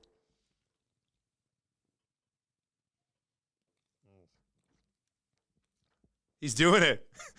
Oh, I thought you were gonna, it's too cold. I thought you were going to take the whole thing down. It's freezing. At 7:37 in the morning. I got half. That would have been absolutely amazing. Let's see here. Pinter's Pint. Guys, the Ale of the North could be your 0 alcohol version. There you go. Yeah, it's another option. It's no lager guys, of the North. what about the AM Nasty Cat? Pauline Higgins Swiggins. Abutski, that's not bad, buddy. That's not bad. All right, so we've got 2 weeks to name this beer. I'm sure we'll get some good ones as we continue to roll along here, but this is the exciting Nielson for us. Show draft. You could, I mean, I'd like to get this. I'd like to get our beer on tap at some places in town. And you have too. a little tap head with like a little illustration illustration on there too. Yeah, go and take a photo with it. Yeah, Like this is absolutely incredible. The YEG batch, Pauline Higgins Swiggins. Daddy That's a pretty likes good his one. lager. Daddy likes his lager. ... Daddy really likes his lager. RSO Cody says the 6 a.m. lager. Let's see here. Daddy likes his lager. That's not Pails of the North. Yeah, we're getting there. Yeah, there's a lot of good ones right now. Anyway, us to Alley Cat. You're gonna live with me now. Yeah, I'm gonna take care of you. Because I love you. Oh, I love you, John. Oh, I love you, We got to bookmark that Ale of the North though for like. Ale of the North we've is a done really, this, but we need to. We could, as you mentioned, you could have a whole shelf. Yeah. Of EST. Ale of the North is like a real good spin-off. Because you need the non-alcoholic option. You're gonna have to get into that. Exactly, right? category, Like, but the nasty, and then the Ale of the North. We're getting there. There's It's just so nice to be able to call the shots on this stuff. We can discuss Like it. we were this close to doing this like 2 other times, and then legal had to get involved. Now we just have to get the approval from HR Daddy, and everything's good after that. Guys, what about EST 23? Like a number on there, like Edmonton Sports Talk, plus also established. I mean, that's a very pro. Yeah, that's a kind of ties into it. Professional name. JCD 780 says, "I wish Alley Cat still had that coffee beer." JCD, I'll just say this about that. I don't know all the ins and outs, but hang in there is what I'll say on that one. All right, so hey guys, the new beer should be called the Hangout. Well, actually, what we might end up doing is maybe banging out a beer specifically for the Hangout as well. The key here will be, let's move a ton of our beer when it launches on December 1st, and if it goes really well, we've got a great partnership with Alley Cat and Sobeys, and we can pretty much churn out whatever the heck we want. Opening day, man, Riverhawks. Let's get there. Like the work starts now. Can you imagine us and our listeners sitting at the Riverhawks game, crushing the nasty juice, the ale of the north, whatever you want to call it, in the sunshine, not even caring if the Riverhawks win or lose? Section I gang, hey, Maddie? Oh. Cheers and Mooner? That'd be amazing. All right, Mike Tanier is on the way to recap everything that happened yesterday in the NFL. Huge thanks to Sobeys and Alley Cat for hopping on board with this here. It is the Name the Beer contest, 780-218-9999. This week, next week. Start thinking about it. Keep hammering the inbox with those names and the nasty chat as well. And then on December 1st, we will be sitting here with Scott Laurie doing Beer of the Week for our very own beer from Alley Cat. Super exciting stuff. All right, let's get into a sports update with Lieutenant Eric.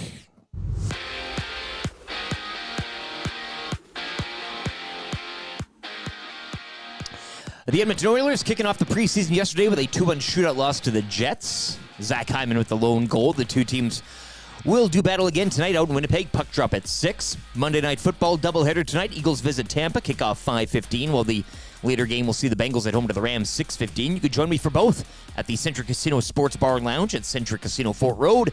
Food and drink specials, your chance to enter into a draw for a trip for 2 to LA to catch the Rams and Browns. The Century Sports Bar and Lounge at Century Casino Fort Road, where every day is game day. Prairie Junior action yesterday from the JP Bowl, so the Huskies fall to the Hilltops 40-7. Huskies, they're in Winnipeg next Sunday to take on the Rifles. The Rifles shutting out the Wildcats on Saturday 39-0. Oil Kings with a weekend home-and-home split with the Rebels. They're back on the ice Friday at home to Lethbridge. Jays taking 2 of 3 of the weekend down in Tampa against the Rays. They're back home to host the Yankees for a 3-game set beginning tomorrow. Toronto 2 games up on Houston now for the second wild card spot. This sports update is brought to you by the staff at Park Mazda and dealer principal Mitch Lewicki. His body is like day-old rice. If it ain't warmed up properly, something real bad could happen. Oh my God. Why am I looking at that? Wait, why are you slowing down? Frank? No way. Frank? Hey, honey. Hey. What on earth are you doing? We're streaking. We're going up through the quad to the gymnasium. Who's streaking? There's more coming. Frank, get in the car. Everybody's doing. Now. Okay. Lease the all-new 2024 Mazda CX-90 inline 6 turbo or plug-in hybrid to have room for absolutely everybody with its third row seating. Park Mazda, your dealer for life in Sherwood Park off Y Road, parkmazda.ca. The EST Hangout. Matawanek, Tom Gazzolo. Yeah. As well as we got Min Darwell from CBC and Doug McLean, Golden Bears Pandas analyst, along with the Stingers. I think the older this kid gets, Connor? you're starting to see glimpses of what we're not privy to inside that room. Mm-hmm. But yeah, now we're starting to see these guys put a stamp on this team. I think that culture that they're creating, instead of having it top down where it has a trickle down effect, I think it's working both ways where it kind of dictates what happens with the executive and the hockey side of the front office. EST Hangout, weekday mornings at 9, only on EdmontonSportsTalk.com.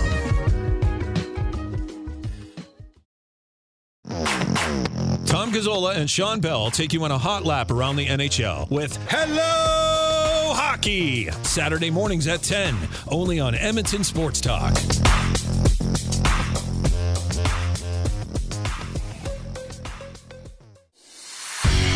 The Elks Call is the newest Edmonton Elks podcast located in Edmonton, discussing everything Elks. Join friends of EST, Scout and Catherine, Friday nights at 8 on EdmontonSportsTalk.com.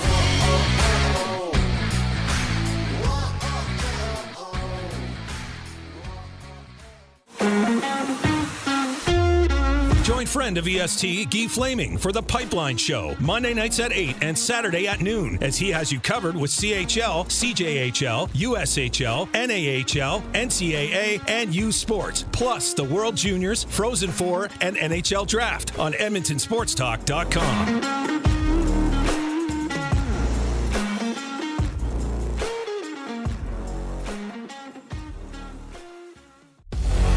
Get to know the winners, props, plays, parlays, and more with Nielson and Hustler. Weekday mornings at 11 on The Lock Shop. Only on EdmontonSportsTalk.com.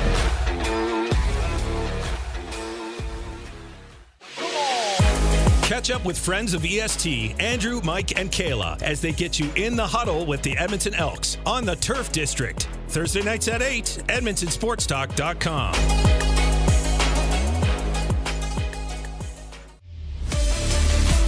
Friend of EST, Eric Thomas, takes you around the track all the way to the checkered flag on Raceline Radio. Tuesday nights at 8 and Saturday morning at 9. Only on EdmontonSportsTalk.com.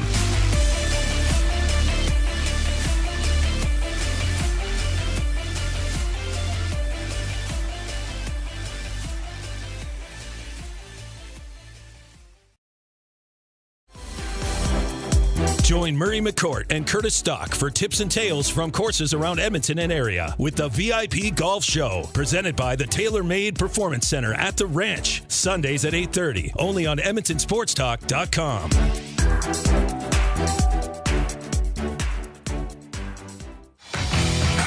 Get all the latest news and takes on everything Oilers with Dustin Nielson and Tom Gazzola on the Oil Stream. Live at noon, Monday, Wednesday, and Fridays. Only on EdmontonSportsTalk.com.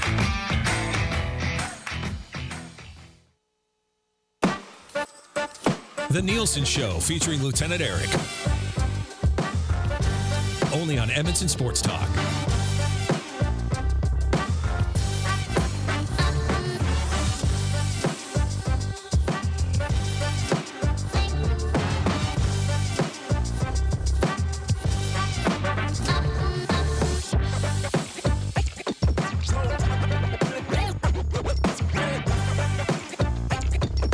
$7:46 on the Nielson Show on a Monday morning, which means the Got Your Back Monday Morning Mandate with Ryan Rishaug coming up here around 8:25.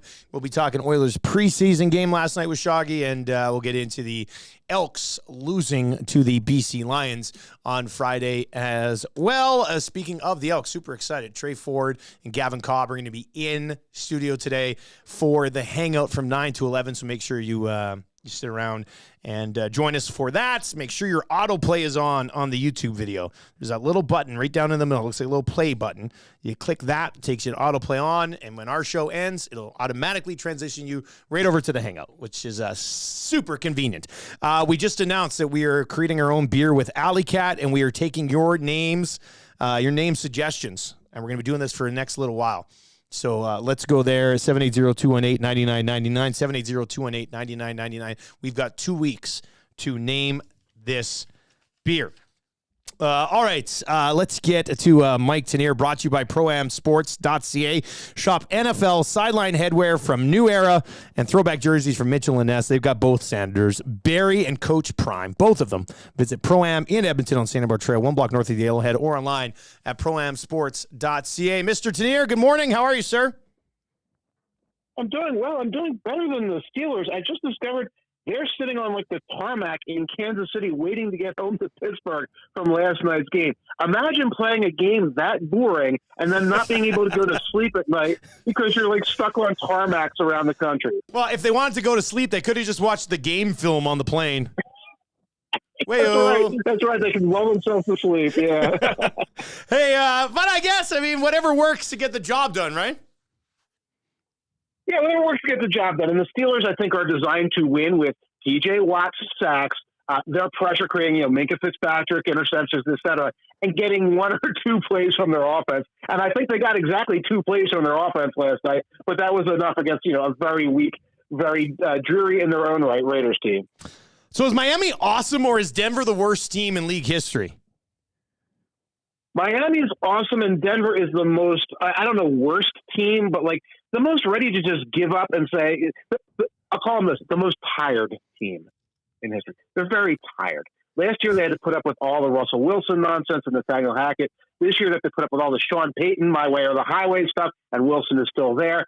And when things start going badly for that team, they go terribly. And that was a really good example of it. If you watch the fourth quarter of that, you have a bunch of guys who are like, I just want to get on the bus right now. And it showed in that 70-20 loss. And I don't think the Dolphins are going to drop 70 again this season. But with that being said, how impressed are you in watching their offense and things that they're doing in the design of that offense? The design of the offense is amazing, and I'm trying to start the bandwagon to get Tyreek Hill the MVP award if this keeps up. I know we don't give anybody but quarterbacks MVP awards right now, but everything started in that game when they could not cover Tyreek. They could not cover Tyreek at all, so I think it became 21-7 very early, 21-10 in that game, 28-10. And then the Dolphins start running the ball. And, my good friend Doug Farrar is showing some gifs on X right now, and he's like, look at this run concept. And the run concept's amazing. There's only 4 defenders in the box.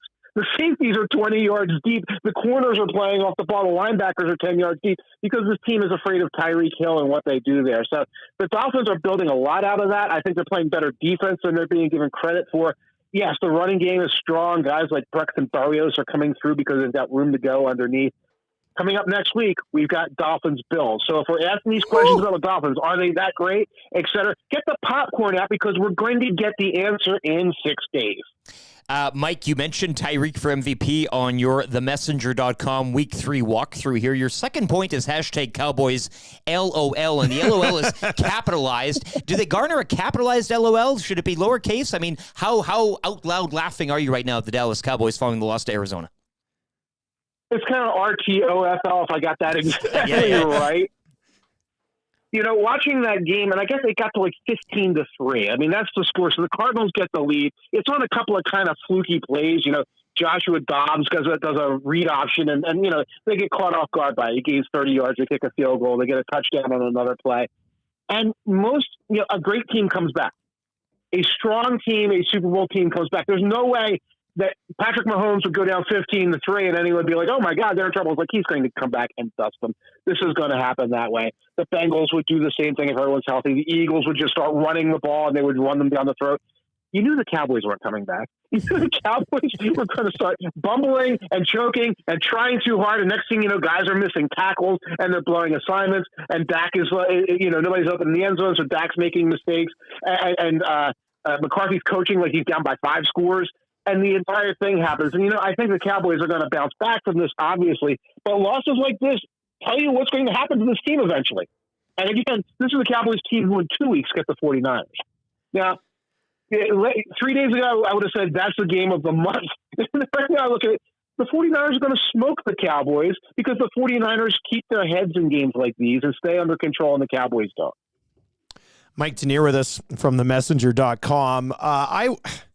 This is a tough one for me because I'm a big time Trevor Lawrence guy. Yeah. I was really thinking that the Jags could be a team that would step up in the conference this year. And then they lose by 20 at home to the Texans. So a couple of questions here. First of all, what's not there for the Jags right now? And is C.J. Stroud appearing to be the real deal? C.J. Stroud is coming along nicely. And I think everything along the way we've seen is if he has a chance, he's pretty good. Like, if he's not getting sacked 1 second after the snap, he's doing okay. He doesn't have the receivers. He doesn't have the offensive line. He's going to grow. Third down is a disaster for the Jaguars. Third down is a complete mess. And I was trying to watch it and figure out, and every little thing is going wrong. Sometimes Lawrence is leading the receiver 1 step out of bounds. Sometimes the receiver's making a drop. There was a 3rd and 2 handoff, and Lawrence and ETN fumbled the handoff and had the fall on it. There are penalties, so 3rd and 3 becomes 3rd and 8 because Ridley or somebody else jumps off sides and a false start. And there's so many things that are going wrong that you kind of come back to say, this is on the coaches. At this point, all these things that are happening are on the coaches, that their third down, practice, their execution, their game plan, call it what you will. All of those things are not working out. It has not been precision tuned the way it has to. And it's really hurting them. And that's what hurt them in this game. I think they were 2 of 7 until late in the game. If you keep being forced to punt, you keep settling for field goals and they had a field goal block, you're going to get in this situation. And you're doing it in a year where Trevor Lawrence is still at a high level and is still very affordable on his rookie contract. You should be taking that next step. Instead, you're taking a step back. Mike, do you have any idea on how Jets fans should spend the remainder of the season? Quite clearly the team is kind of, bought into what they're doing. So any ideas for Jets fans to kind of pass the time? For the last 15 years, Jets fans have started looking at mock drafts right around now. Now, it's tricky because normally they're looking at mock drafts for quarterbacks, but now I think they're looking at mock drafts and then they're consulting WebMD or whatever to find out Achilles recoveries for Aaron Rodgers. So what they can do is start looking at left tackles and right tackles in the mock draft, because the best case scenario for the Jets, and I hate saying the word best case scenario for the Jets because that's never happened, is that Rodgers actually does come back and can play pretty well next year. And you get some blockers and you blast Zach Wilson into the sun and you try to do a do-over of this year. So that's and also Jets fans, get some Fixodent, get those dentures fixed. You don't want them flying out of your mouth. That guy almost hit the person in front of him with his dentures. That's a bad sign. You don't want an incident like that. That can cause a fight. So don't do that. Get your Fixodent and follow your mock draft. Mike Tanier with us here on the Nielson Show this morning. I've long envisioned the Chargers and Vikings as that Spider-Man meme where they're pointing at each other. I think this game really summed that up, didn't it? It did, where both of them are like, oh, we got to make some mistakes in the fourth quarter. What mistake are you going to make in the fourth quarter? We're going to get stuffed at the goal line. We're going to get stuffed at the goal line. That's our Chargers mistake. What do you got for us, Vikings?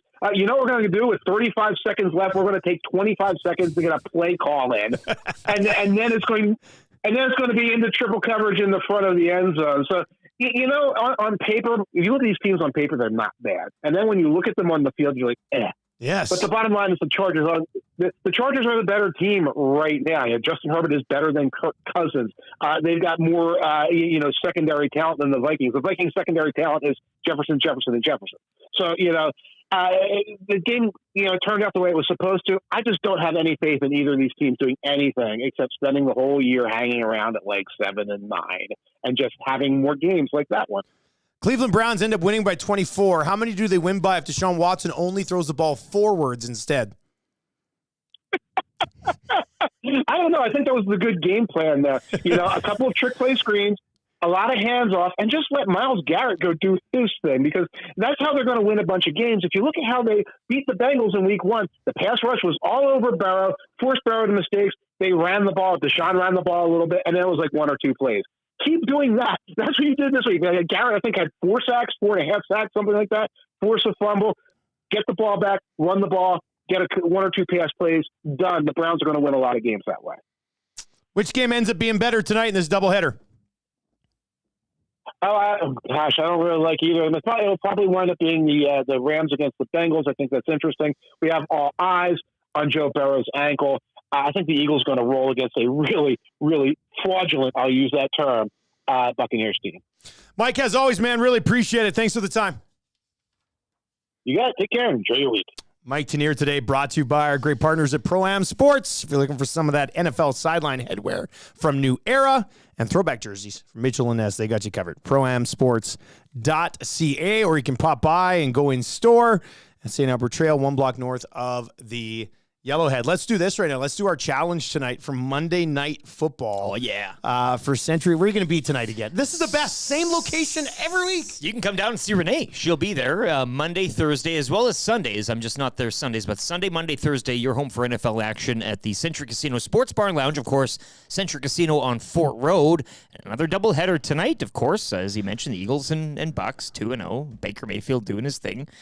Rams and Bengals should be a pretty good night. And you're going to be there for Rams-Bengals, right? Be there for the Rams-Bengals. Okay. The Eagles-Bucks will be going on, but we'll have both, lots of TV screens there. What happens when you got so many screens. You got the ponies over to the right, you got the football over to the left, and everything else going on. So, should be a great night. Burgers on special. Loaded burger special tonight.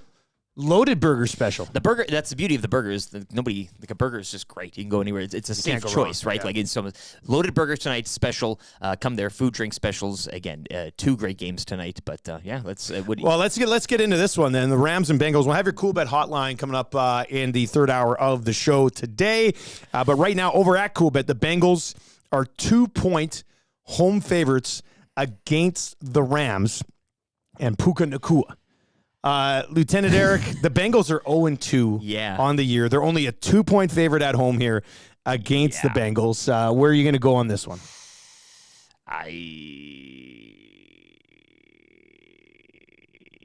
What? No, you're what? Well, just a second here. Hang on one sec. I had no idea this is where you were going to go. Let me see. This is part of the. Oh yeah. Okay. Yeah. Do it, It's man. for real. It's for real. The Rams. I'm taking the Rams. The road dog. You didn't know? You better call somebody.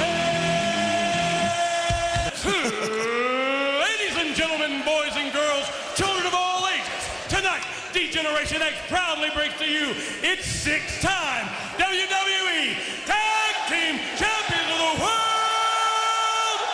The Road Dogg, Jesse James, the Badass Billy Gunn, the New Age Outlaws. I love when he does that. Oh man, I thought you were going to go Bengals -2. I wasn't even ready for that. Trevor Savage shows up religiously every Monday and Thursday donning his Rams jersey. I could not be there tonight with him in his Rams jersey. Fair enough. Just trying to placate the crowd here. Fair enough.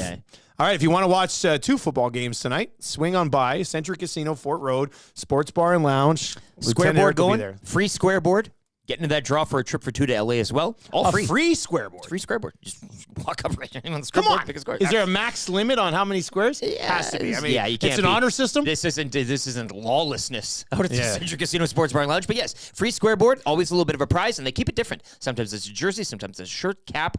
We gave away a Bills cribbage poker set one night, so That's it's just, cool yeah, too. a lot of different stuff. And next Thursday, not this Thursday, but next Thursday, October 5th, we're kind of making a night of it. The whole crew is going to be going I out can't to wait this for that game. HR Daddy might be in the house as well. So if you are, we'll probably get some prizing and stuff that we can give away. So yeah, if you want to mark it on your calendar, I think, what is it, the Bears Commanders? So if you know what, you're going to want to watch that game, you're going to watch that game with us. Yeah, That's yeah. one that We'll you're going to want make to it be entertaining. at. So that is Thursday, October 5th. You can join all of us at the Sports Bar and Lounge at Century Casino, and we'll have a good time there. If you want to get in on this game tonight, win a gift certificate to Century Casino, Sports Bar and Lounge, text Bengals to 780-218-9999 if you like the Bengals -2 points, or text Rams +2. If you like the Rams +2, text Rams to 780-218-9999. If you are correct, you will go into a draw tomorrow morning. We'll draw one name, and you win a gift certificate to go and join Lieutenant Eric on Monday, Thursday. Go use it on Sunday. Heck, go there for dinner on Wednesday. We don't care. You can use it whenever you want. If you'd like to play Kind of Easy Trivia right now, we do have a gift certificate to Mr. Mike's Steakhouse Casual. Nielson family at Mr. Mike's for dinner last night. Oh, a little casual at home, did you? Yeah. We watched The Last Jedi. It was the 8th movie of the 9 that we need to watch. And you know what? Last Jedi was really good.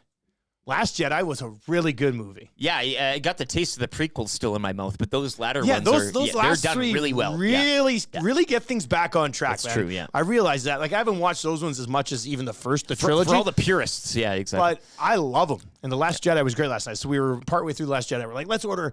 And so I introduced the family to sirloin bites. Oh, and they were delicious once again last night. But if you'd like to play Kind of Easy Trivia right now, text us 780-218-9999. 780-218-9999. Just text us and say, hey, Maddie, pick me. I want to play. I want to pick one of you, and we will play Kind of Easy Trivia coming up. 3 questions too many, and the Monday morning Got Your Back mandate with Ryan Rishaug recapping Oilers preseason action and the Elks loss to the Lions. He'll pop by around 8:25 today. Cool Bet Hotline's coming up in hour number 3 as well, right here on the Nielsen Show. The Lock Shop. I'm a Minshew guy. I think Minshew, like at least right now in these games, actually probably makes them a little bit more competitive. Indy +8 with Minshew might be a play for yours truly. I like you riding Minshew, buddy. I back on our old show, we were huge Gardner Minshew guys. So Minshew's just steady. There's nothing spectacular about him, but he can manage teams to victories. The Lock Shop with Nielsen and Hustler. Weekday mornings at 11, only on EdmontonSportsTalk.com. The Elks Call is the newest Edmonton Elks podcast, located in Edmonton, discussing everything Elks. Join friends of EST, Scout and Catherine, Friday nights at 8 on EdmontonSportsTalk.com.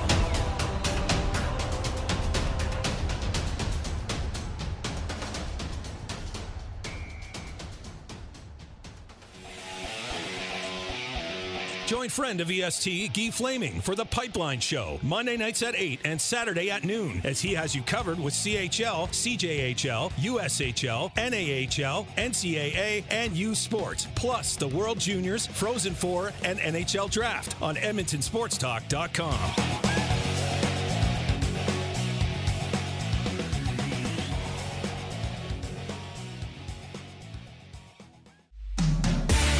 Catch up with friends of EST, Andrew, Mike, and Kayla, as they get you in the huddle with the Edmonton Elks on the Turf District.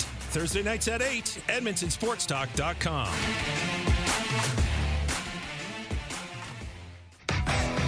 Tom Gazzola and Sean Bell take you on a hot lap around the NHL with Hello Hockey, Saturday mornings at 10, only on Edmonton Sports Talk.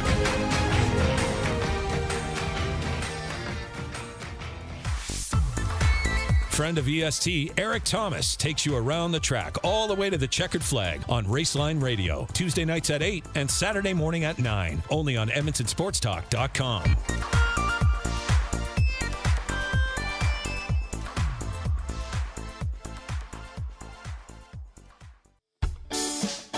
Join Murray McCourt and Curtis Stock for tips and tales from courses around Edmonton and area with the VIP Golf Show, presented by the Tailor Made Performance Center at the Ranch, Sundays at 8:30, only on EdmontonSportsTalk.com.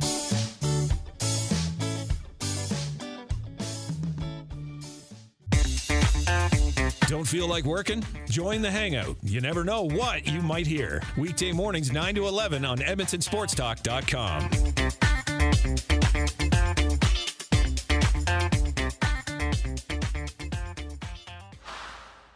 Get all the latest news and takes on everything Oilers with Dustin Nielson and Tom Gazzola on the Oil Stream. Live at noon, Monday, Wednesday, and Fridays. Only on EdmontonSportsTalk.com.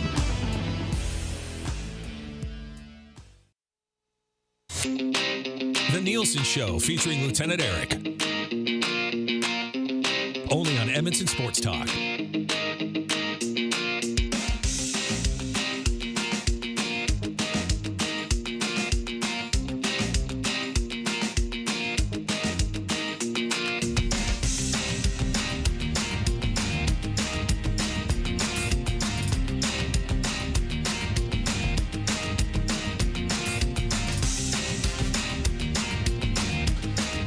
All right, 8:06 on the Nielson Show this morning. Looking for a high of around 21 degrees for today. If you have any traffic updates for us, let us know. 780-218-9999. Everything clear on the Henday this morning? Yeah, you can be that individual in the field. Like kind of the, we won't pay you yet. It's kind of you can. It's a real way for somebody to weasel their way into the show on a regular basis. Live application to be that traffic guy or gal. Yeah.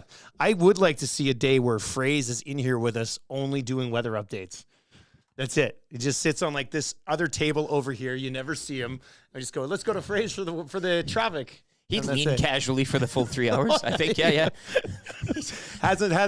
They're horrible reports, like completely inaccurate. Not accurate at all, like hours behind. He's days not behind. even actually trying to seek out the right information. He's reading a week-long forecast into the.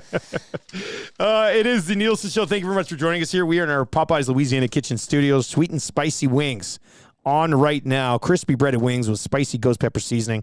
Toss in that sweet chili sauce as well. And also promoting a strawberry cream cheese fried pie. Say that again.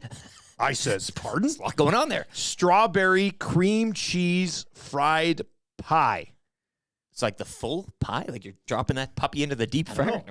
I don't know. I never thought I'd be going to Popeyes for my strawberry cream cheese fried pie, but I'm intrigued by it. I'm intrigued by it here in the Popeyes Louisiana Kitchen Studio. We will have the Hangout coming up at 9 o'clock today. Make sure autoplay is on. I'll take you right over there. Trey Ford, Gavin Cobb in studio this morning. The Lock Shop with myself and Huss. We're getting ready for a double dip Monday nighter. Pat Gregor from Coolbet will probably pop by there too. We'll recap what was a so-so weekend. And Oil Stream today. Tommy Gazzola down at the rink this morning. Will join us back here at noon. I'm probably thinking he gets in around 12:15, and we'll recap everything going on there. So, full breakdown of last night's game as well with Gazzola today, and of course with Ryan Rishaug, who's going to pop by with your Monday morning Got Your Back mandate as well. And that's coming up in about 20 minutes time. All right, let's get into kind of easy trivia. We've got a $25 gift card from our great partners at Mr. Mike's. Mr. Mike's Steakhouse. Casual, get the classic Mike burger.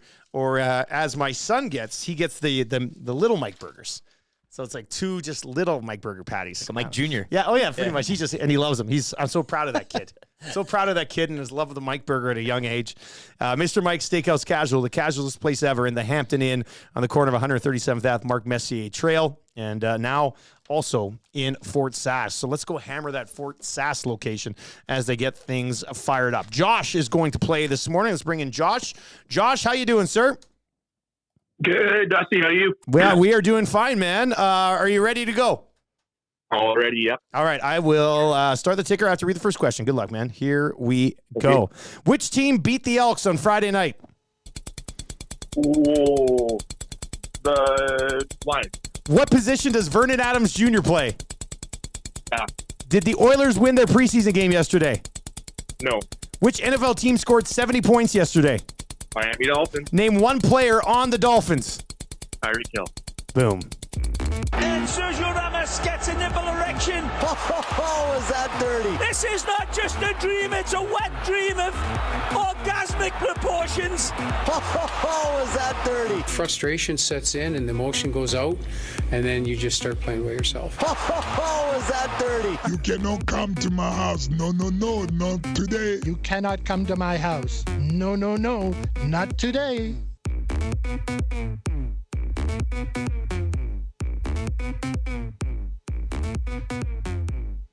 Monday morning club beat Loop. And congratulations to Joss. Executed it like a vet. Didn't know what positions VA plays. Pass. On to the next one. Right? Live to play another day. Football is back. TV Burkles says those CFL questions are dirty sometimes. No, they're not. Yeah. That's an easy peasy. It's not like you have a CFL team in the question. market.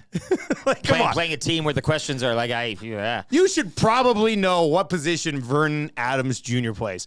I went through all of the teams with Marshall yesterday because we were throwing the football around. And I went through all of the teams and asked who their quarterback was. He's 8. Yeah. He got it. But I think it's cool to not know CFL stuff, you know? Not anymore. I think it's something that's cool. Not when these games has been exciting as they have been. Not with when you got the most exciting player in the league lurking around on your own club. Well, I agree with you. Of course, I don't need to. You don't need to preach time me. I mean, convincing this guy. That's for sure. Justin of Balgoni says, traffic report for Balgoni, Saskatchewan. Ruth's scooter has stalled in the middle of Main Street. Stay right to get around. That's a good one. When I rolled in here today, this is the first day that I beat Maddie Awanakin. So I roll up, and there's just a motorbike there. A motorbike? A motorbike. And all I thought was, please, Parked where he parks? Nope. Parked across the street, like where we park. But all I could think of was, please tell me Awanak has become motorbike guy. That's all I wanted. When I opened up the door, I was like, please, Maddie, be here and tell me you rode in on a motorbike. I had that dream Friday that he had a son and some wife we didn't know about. So now the motorbike thing, I mean, we're kind of all going off here. But so it was like a speed bike, like a Chris Jones type of motorbike? Well, you didn't see when you came in? It has to be No. out there. Did you park behind me? No. The motorbike was gone? Yes. Somebody took the motorbike at 5:05? I didn't see any motorbike down there. I would have said walking up, hey, there's a motorbike because it's only us, right? Like I would have mentioned that. That's why I thought it was Matt. Huh. Do you have any Are you sure news it's not on your this? motorbike and you were messing with us? Did you park it around back? I think it is his motorbike and he's just messing with us. Did you see his car when you got here? Yeah. Oh, well, that's not his motorbike. Damn. But I didn't see no motorbike. I really thought it was a motorbike. We've got a couple of good text contests on the go today. We are naming our beer. If you missed it, if you just joined us, we're teaming up with Sobeys and Alley Cat, and we are launching a Nielsen Show beer, and we have a 2-week naming contest. So if you can come up with any clever names for a Nielsen Show beer, text them to 780-218-9999. We are also looking for other things that would really blow the mind of YouTube Trev. After, in his words, this is the greatest night of my life. And really, on anything's Friday. at play here. Small town Southern Alberta kid in the big city. What other things could blow his mind? I think the Balgoni traffic report probably even would blow. This is the best traffic report in my life. Here are some of the best ones so far. Try to get their hands on that A&W gift certificate for your text of the day. YouTube Trev is blown away that Dusty keeps snagging quarters from behind his ear. That was so good. YouTube Trev is blown away that there are others with the name Trev. Hashtag Trevor Appreciation Week. That's going to rock his world, hey? Wait till he Don't finds even tell out until the week that after we the already week. have a Trevor Appreciation Week. No That's teasing wild. that one. Yeah. YouTube Trev is super excited to hopefully get his nose back after Lieutenant Eric got it from him on Friday. Vincent Vandervan, man, that's a good one. That could be the front runner. Yeah, that's really good. And this one's good. YouTube Trev was blown away when he found out that ducks have human heads inside them. That one in from Big Maple after the Oregon Duck head fell off prior to that game against Colorado. So keep those rolling in. One of them could end up being text of the day. But let's get into 3 questions too many right now. Lieutenant Eric, do you have a liner for the segments? Yes, I do. 3 questions too many, brought to you by the great staff at Park Mazda and Mitch Lewicki.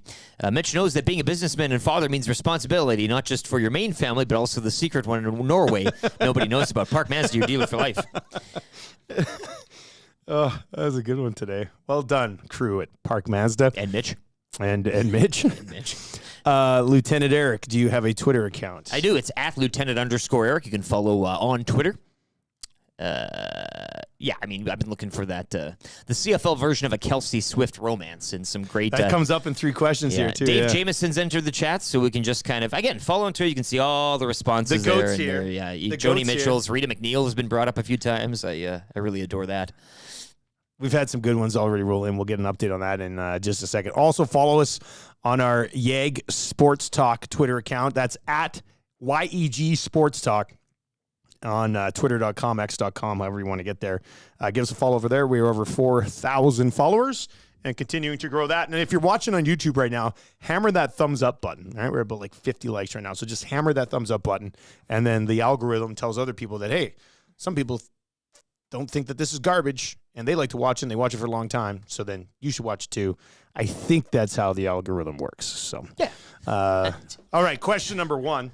This is why I said it comes back around here. Can we please revisit the CFL version of Swift and Kelsey? Ha-ha. That's what the message says. Dive right into it. Okay, give it to me. What do you got for some good ones We here? got some Nelly Furtado and John Cornish. That comes in from Teal We're talking all time, right? Because we saw the Dunnigan and Shania Twain one. Somebody put in Warren Moon and Beyonce, and I'm like, well, there's some, like... You're taken from one era into the other. Like, I kind of want to match them up somewhat in eras. The Louis Pasaglia, Pam Anderson one. Because him with that mullet, the greasy stash, walking out of the room with Pam Anderson back in the day, that would have been, I mean, give me that all day long.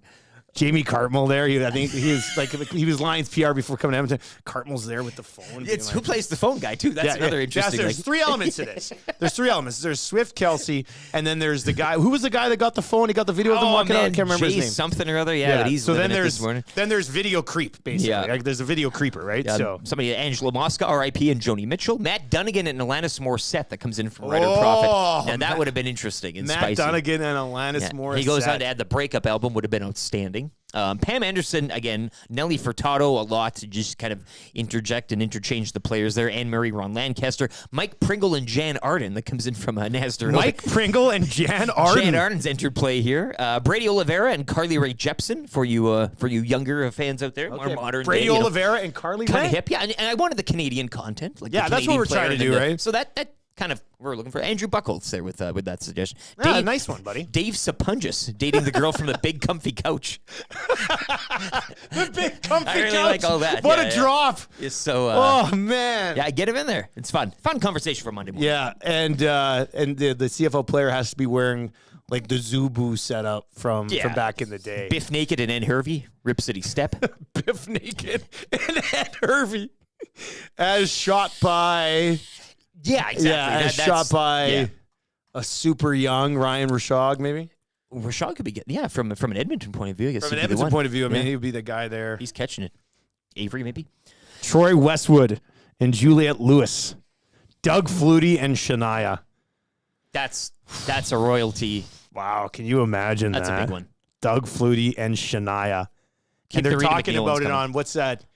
Was there still Canada AM with Rod Black or something? Get a load of this. Was it ET Canada? Is that still a thing? Yeah, with Mulrooney. Mulrooney? Yeah, Mulrooney. Rick Campanelli on there too. We've got the juiciest gossip right now. Doug Flutie and Shania Twain. Are they an item? Or are they not an item? If we weren't so Americanized, we'd be doing that today, right? Like that would be a thing. That should be a thing. That's really good. All right, so keep those suggestions coming in. Between other things that YouTube Trev have his mind blown, and this CFL Kelsey Swift comparisons.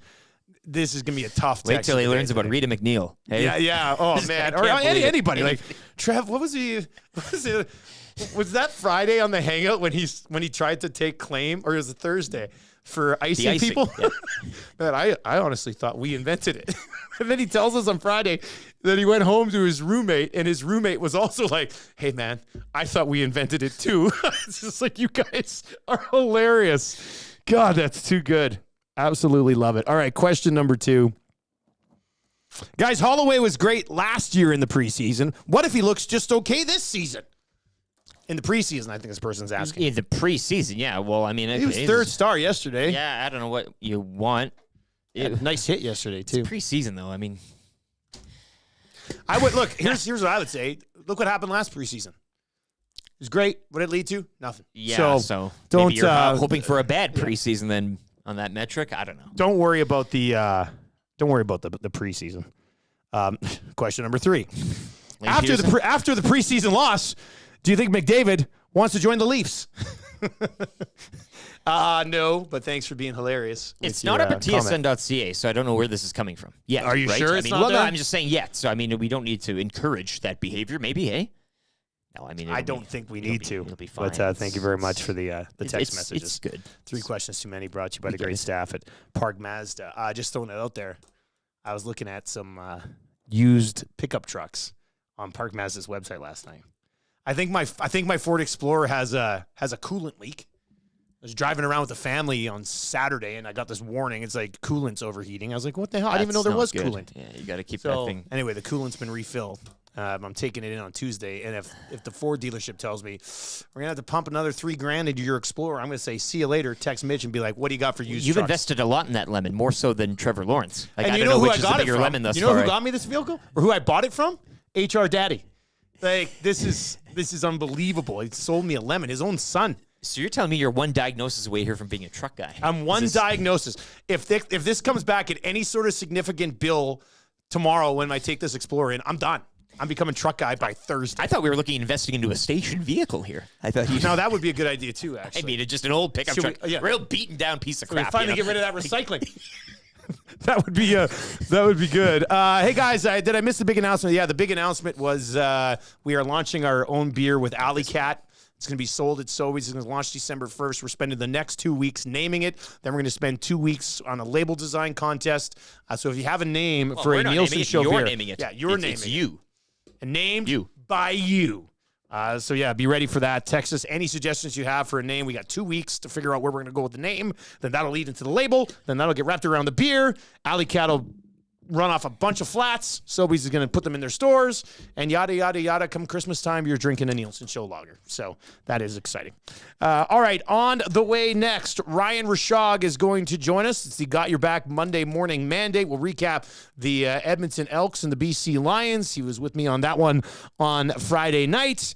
And we'll get his thoughts on preseason game number 1. That is all coming up here in less than 4 minutes. Don't go anywhere. And we got 2 guys and a goalie. Babcock's gone. The Blue Jackets had an availability. They made a major mistake. Cash, your thoughts on how this looks on that organization? Out of all the hires, this is the one that we felt was going to make us the best. Quite clearly, it was not. It's just a weird kind of thing to do, to ask someone to look at their phone and the pictures on their phone. If you think by seeing a photo you're going to learn a lot about a person, then follow them on social media. I'm sure if Mike Babcock requested to follow a few members of his Columbus Blue Jackets, what he did was wrong. He hasn't changed a bit. 2 guys and a goalie with Gager, Cassian, and Nielsen. Tuesday and Thursdays at noon. Only on Edmonton Sports Talk. Get to know the winners, props, plays, parlays, and more with Nielsen and Hustler. Weekday mornings at 11 on The Lock Shop. Only on EdmontonSportsTalk.com.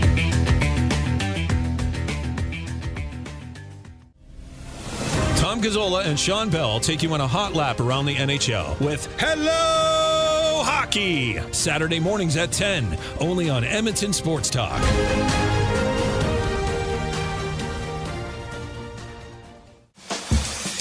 Catch up with friends of EST, Andrew, Mike, and Kayla as they get you in the huddle with the Edmonton Elks on the Turf District. Thursday nights at 8, EdmontonSportsTalk.com.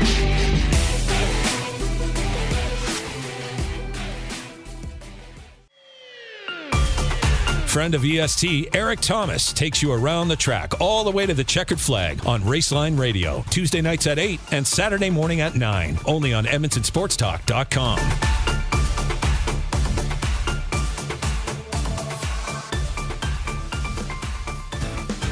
Join friend of EST, Guy Flaming, for the Pipeline Show, Monday nights at 8 and Saturday at noon, as he has you covered with CHL, CJHL, USHL, NAHL, NCAA, and U Sports, plus the World Juniors, Frozen Four, and NHL Draft on EdmontonSportsTalk.com.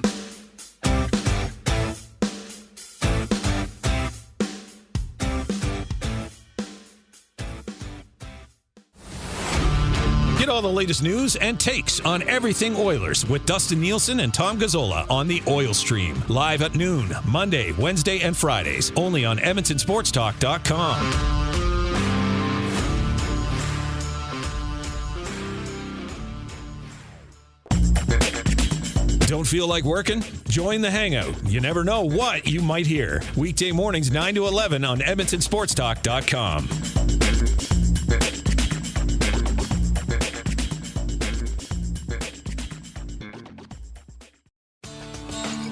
Join Murray McCourt and Curtis Stock for tips and tales from courses around Edmonton and area with the VIP Golf Show, presented by the Tailor Made Performance Center at the Ranch, Sundays at 8:30, only on EdmontonSportsTalk.com.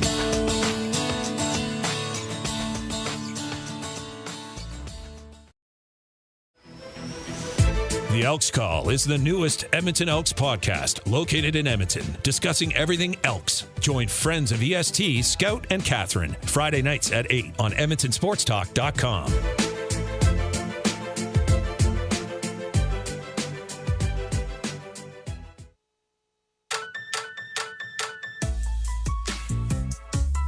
Timberlake rocks. Is that a mandate of yours? God, what are we talking about here? Good question. Can some of it be about sports? Yeah. All he needs to do is just get in front of people and state his case. If they had the mandate from the people, blah, blah, blah. I don't know where that information came from, but I would question it. Time for the Morning Mandate with Ryan Rishaug. This is what sports broadcasting is all about. You know what? That may be a good point, Ryan.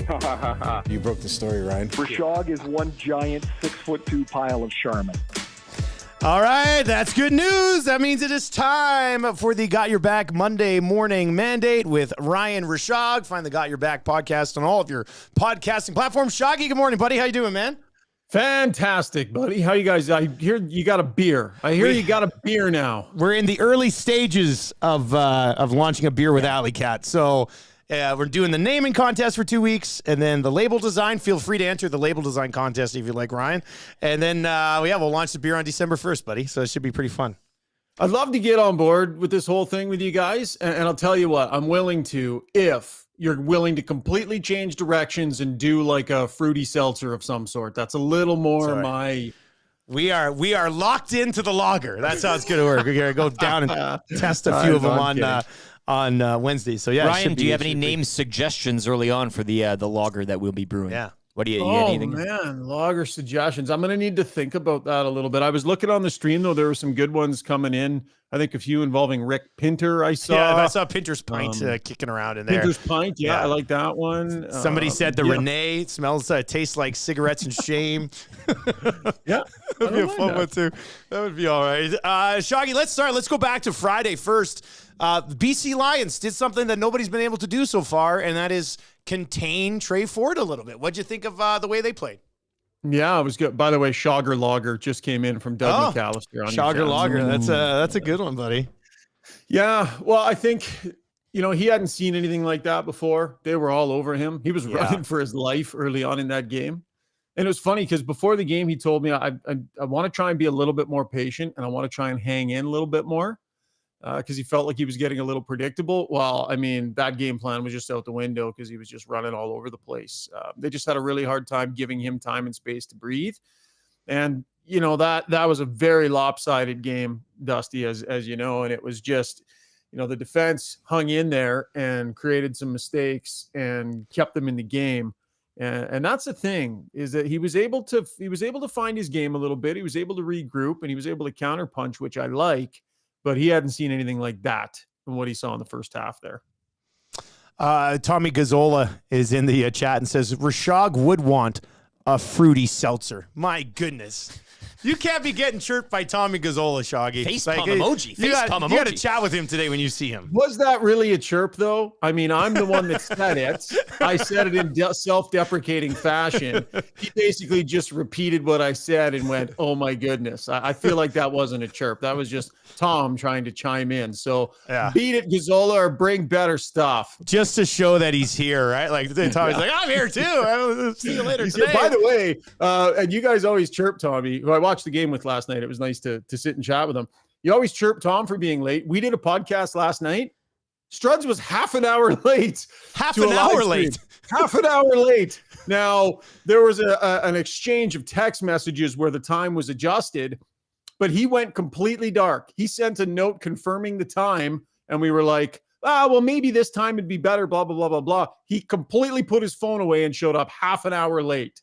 So Struddy pulling a Gazzola. I was gonna say, so what do you do? How do you handle that? Do you garnish wages on got your back? We're trying to figure out how to handle it with Tommy ourselves, right? So yeah, no, 100%. Luckily, we had Rob Brown last night. So luckily, Rob Brown was. So you had somebody better, anyways. Yeah, no, I mean, our number one guy was there. I mean, Struds is filler at this point, but yeah, no, it was. So we managed, though. We managed to get through it. Talking about that game. Well, let's dive into it, Shoggy. What came out of that game of note for you yesterday? I like Bo Akey. That came out. So when you're a young guy, all you can hope to do at this point is get noticed. Yeah. Right? So I would say like level one would be just don't make a pile of mistakes and let the moment bite you in the ass. Check. He definitely did that. Or didn't do that. Number two, maybe make a few good plays and not screw up too badly. Definitely cleared that hurdle. Number three is actually have not a bad game, which would be great for your first exhibition game. And how about number 4 or 5 or 6 or whatever it is, be one of the better defensemen on the ice on a lot of shifts, skate around with all kinds of confidence. Oh, and get the tap in overtime. Yeah. He got noticed, you guys. And as the game went on, you just had the feeling that Jay Woodcroft was looking for opportunities to put this guy into spots to test him a little bit. I liked it, man. I liked his swagger. I liked the way he moved the puck. I liked the fact that when he got out there in overtime, tried to score a flipping goal with busting up the ice. So there's something there, man. A couple of second-round picks last night showed well in him and Rodriguez. Well, you know, with him, it's great because there's no pressure on him, right? Like, go out, play your game. You're going back to junior no matter what anyway. And if you can come in and put in a good camp here, then next year people start talking and start expecting things when they see you roll in, right? So 100%. mission accomplished. And you know what? There might be a down game somewhere along the way here too. If they're going to mix them in a little bit more as things get a little bit more difficult, then maybe that's the case. You mentioned Rodriguez, who ends up being the second star of the game in a low-scoring affair last night. I was watching a little bit of Mooner on the Oilers post-game stuff, talking about how it just looked like he was more comfortable in the net than he had been in the past. Is that what you saw too? Yeah, for sure. Made some really nice saves, was steady in there. He came in and did what you want to do, right? Quite often in these exhibition games, you got to split them. But I like what the staff has done here. They've just decided they're going to give the whole game, give a guy a chance to get in there and get a foothold and get into a rhythm, right? And I thought he acquitted himself really well. Kept his team in there, made some good saves. You know, was good. I mean, at the end of the day, they didn't win, but whatever. I thought he showed really well for himself. So definitely he stood out a little bit to me too. Dylan Holloway, I think, was one of the better forwards, and I think that's notable. He was good in exhibition, and I see people on the stream saying the same thing, right? Well, exhibition last year. Well, he can only go play the games that are in front of him. So it's not a criticism. He played well. He stood out last night and played well. That's all he can go out there and try and do. So good on him for doing that. And the other thing too, Eric, I don't think Matthias Janmark is starting the year in the American Hockey League. Like, not this year. Wow. He looks a little bit faster. You see him on the penalty kill. Like, that guy is going to bolster, lock down that last few forward spots. Tom Gazzola will be happy to hear that. I'm sure that's you're really speaking to Tommy. He loves Matthias Janmark. Janmark love is he great. loves him. Yeah. You mentioned Marie Holloway. Yeah. Go ahead. No, I was just going to ask about that top line, Nuge in the center. Again, you know, it's preseason. It's this version of the Oilers. Let's be honest, not too much, but that's kind of showing you a little something heading into the regular season. What'd you take away from all that and how that kind of looked up there in terms of what could be in the top 6?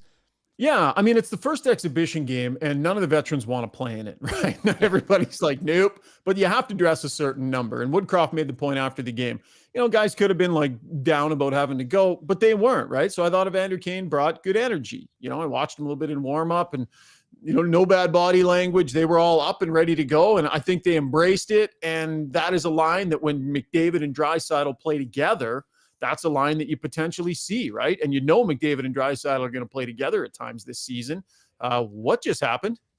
What was that? Who was that? No, Matty just walked by. We don't have receptionist yet, Trey just rolled in. He's on the hangout today, so Matty just walked by to greet Is there him. no better point of travel than in front of Actually, your no, but broadcast he's ducked before. I'll send you a picture for later of like our setup. There's only, he could crawl, but there's no other way. So we told him just run by quickly. Just run by quickly. It won't. It'll all distract the guest and completely derail the point that he was making. I don't even remember what the heck I was talking about. No, we were talking about that top line. Those guys were good. Like Kane threw a bunch of hits. They had some good looks for veterans being in the first exhibition game. I think it was fine. Dusty, how did you feel about a number 13 running around out there? Were you okay? Did you feel a little bit of a oomph there? Like, how are we feeling about Janmark? Until first of all, probably a horrible jinx of himself, so that's probably not good.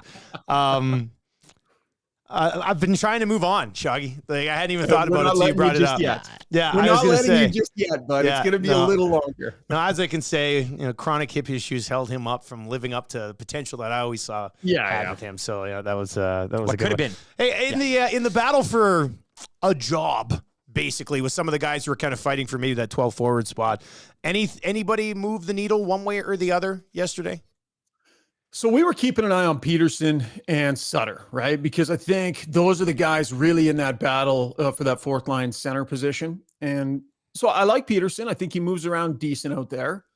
You can tell that Brandon Sutter has a higher end in his game.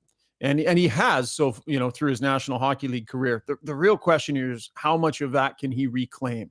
How much of what he had before can he find at 34 years of age and try and get back? Because he's the guy they need. He really is. He was a lot more comfortable in the D zone last night. You can tell that stuff comes naturally to him. A few times off the rush, handling the puck. The hands are going to take some time, right? But you can't be a player who has the puck dying on your stick all the time. So he's going to have to get that figured out, and he's probably going to get 4 or 5 exhibition games to do it.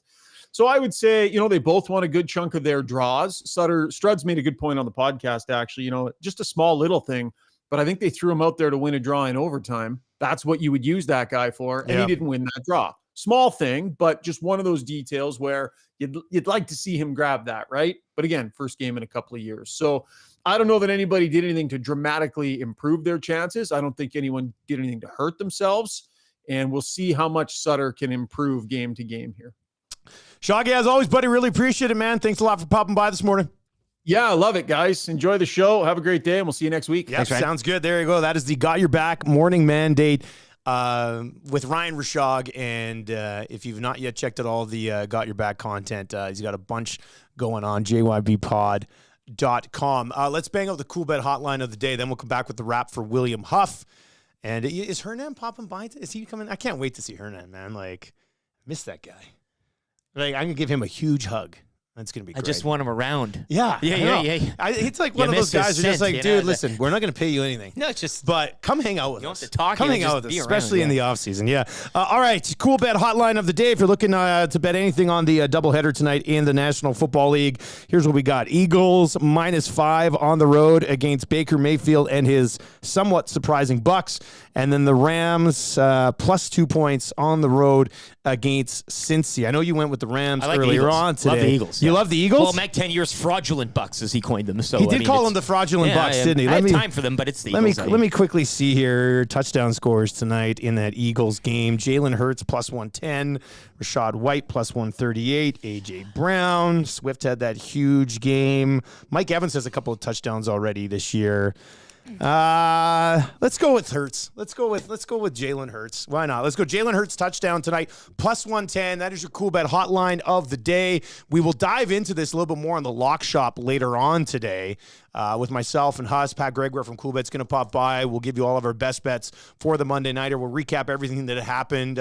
Tough weekend from an odds angle in the Canadian Football League for us, but we'll look to bounce back this week. And then obviously in the National Football League, we'll break down as much as we can from yesterday's action as well. That'll be your CoolBet hotline coming up a little bit later on. The wrap for William Huff on the way, and then the hangout with Matthew Iwanek and Trey Ford and Gavin Cobb from the Elks. That's going to be happening from 9. They're going to be here till 10, and then hangout will roll till 11 today. Back with the Lock Shop at 11. But let's get to a sports update with Lieutenant Eric. Week 3 of the NFL concludes tonight with a pair of games. Eagles visit Tampa at 5:15. It's the Bengals at home to the Rams at 6:15. You could join me at the Century Casino Sports Bar and Lounge, Century Casino Fort Road, for the Rams and Bengals food and drink specials throughout the night, and your chance to qualify into a draw for a trip for 2 to LA to see the Rams and Browns. The Century Sports Bar and Lounge at Century Casino Fort Road, where every day is game day. The Steelers improved to 2-1 on the Sunday nighter with a 23-18 win over the Raiders. Sticking with football, Prairie Junior yesterday saw the Hilltops with a 40-7 win over the Huskies from the JP Bowl. Huskies are on the road for the final 2 games of the regular season. They'll be in Winnipeg next Sunday to take on the Rifles. Rifles shutting out the Wildcats Saturday 39-0. Over to hockey, where the Oilers, they followed the Jets 2-1 in a shootout yesterday to kick off preseason play. The two teams will go at it again tonight in Winnipeg. Puck drop at 6. Oil Kings, they're back in action Friday at home to Lethbridge as they split a weekend home-and-home with the Red Deer Rebels. And the Jays, they'll have the day off, fresh of taking 2 of 3 from the Rays over the weekend. They'll return home to host the Yankees for a 3-game set. That begins tomorrow. Jays 2 games up on Houston for that second wild card spot. The EST Hangout. Matt Iwanek, Tom Gazzola. Yeah. As well as we got Min Darwal from CDC and Doug McLean, Golden Bears Pandas analyst, along with the Stingers. I think the older this kid gets, Connor? you're starting to see glimpses of what we're not privy to inside that room. Mm-hmm. But yeah, now we're starting to see these guys put a stamp on this team. I think that culture that they're creating, instead of having it top down where it has a trickle down effect, I think it's working both ways where it kind of dictates what happens with the executive and the hockey side of the front office. EST Hangout, weekday mornings at 9, only on EdmontonSportsTalk.com.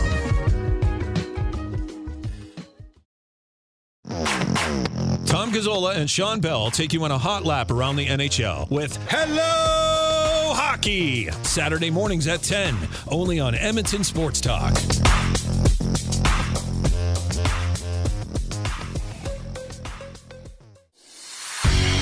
The Elks Call is the newest Edmonton Elks podcast, located in Edmonton, discussing everything Elks. Join friends of EST, Scout and Catherine, Friday nights at 8 on EdmontonSportsTalk.com.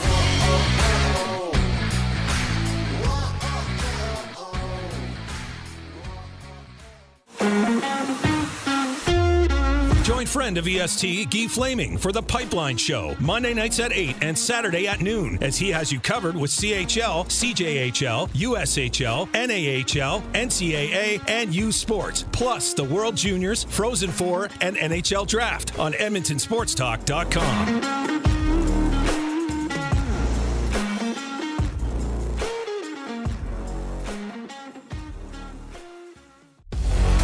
Get to know the winners, props, plays, parlays, and more with Nielson and Hustler. Weekday mornings at 11 on The Lock Shop, only on EdmontonSportsTalk.com.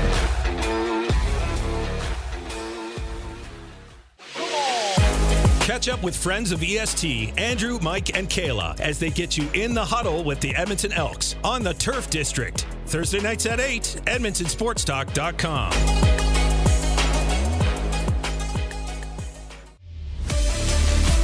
Friend of EST, Eric Thomas, takes you around the track all the way to the checkered flag on Raceline Radio. Tuesday nights at 8 and Saturday morning at 9. Only on EdmontonSportsTalk.com.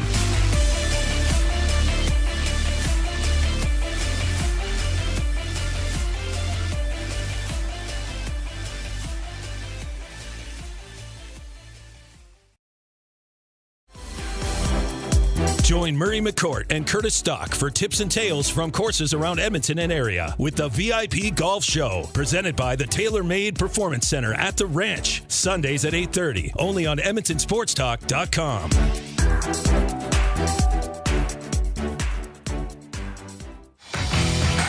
Get all the latest news and takes on everything Oilers with Dustin Nielson and Tom Gazzola on the Oil Stream. Live at noon, Monday, Wednesday, and Fridays. Only on EdmontonSportsTalk.com.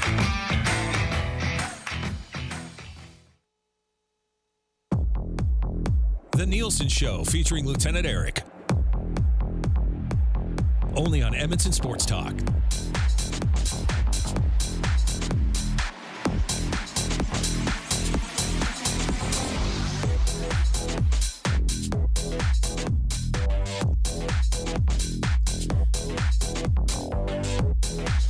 .843 on the Nielson Show. Thank you very much for being with us today. Much appreciated. Tell your friends about the show, where they can get to. They can listen live anytime, EdmontonSportsTalk.com. And, of course, you can watch on YouTube. If you're listening right now, you want to get into work, you want to throw on the Hangout or something coming up at 9 o'clock today, just do that on our YouTube channel, which you can also get to, EdmontonSportsTalk.com.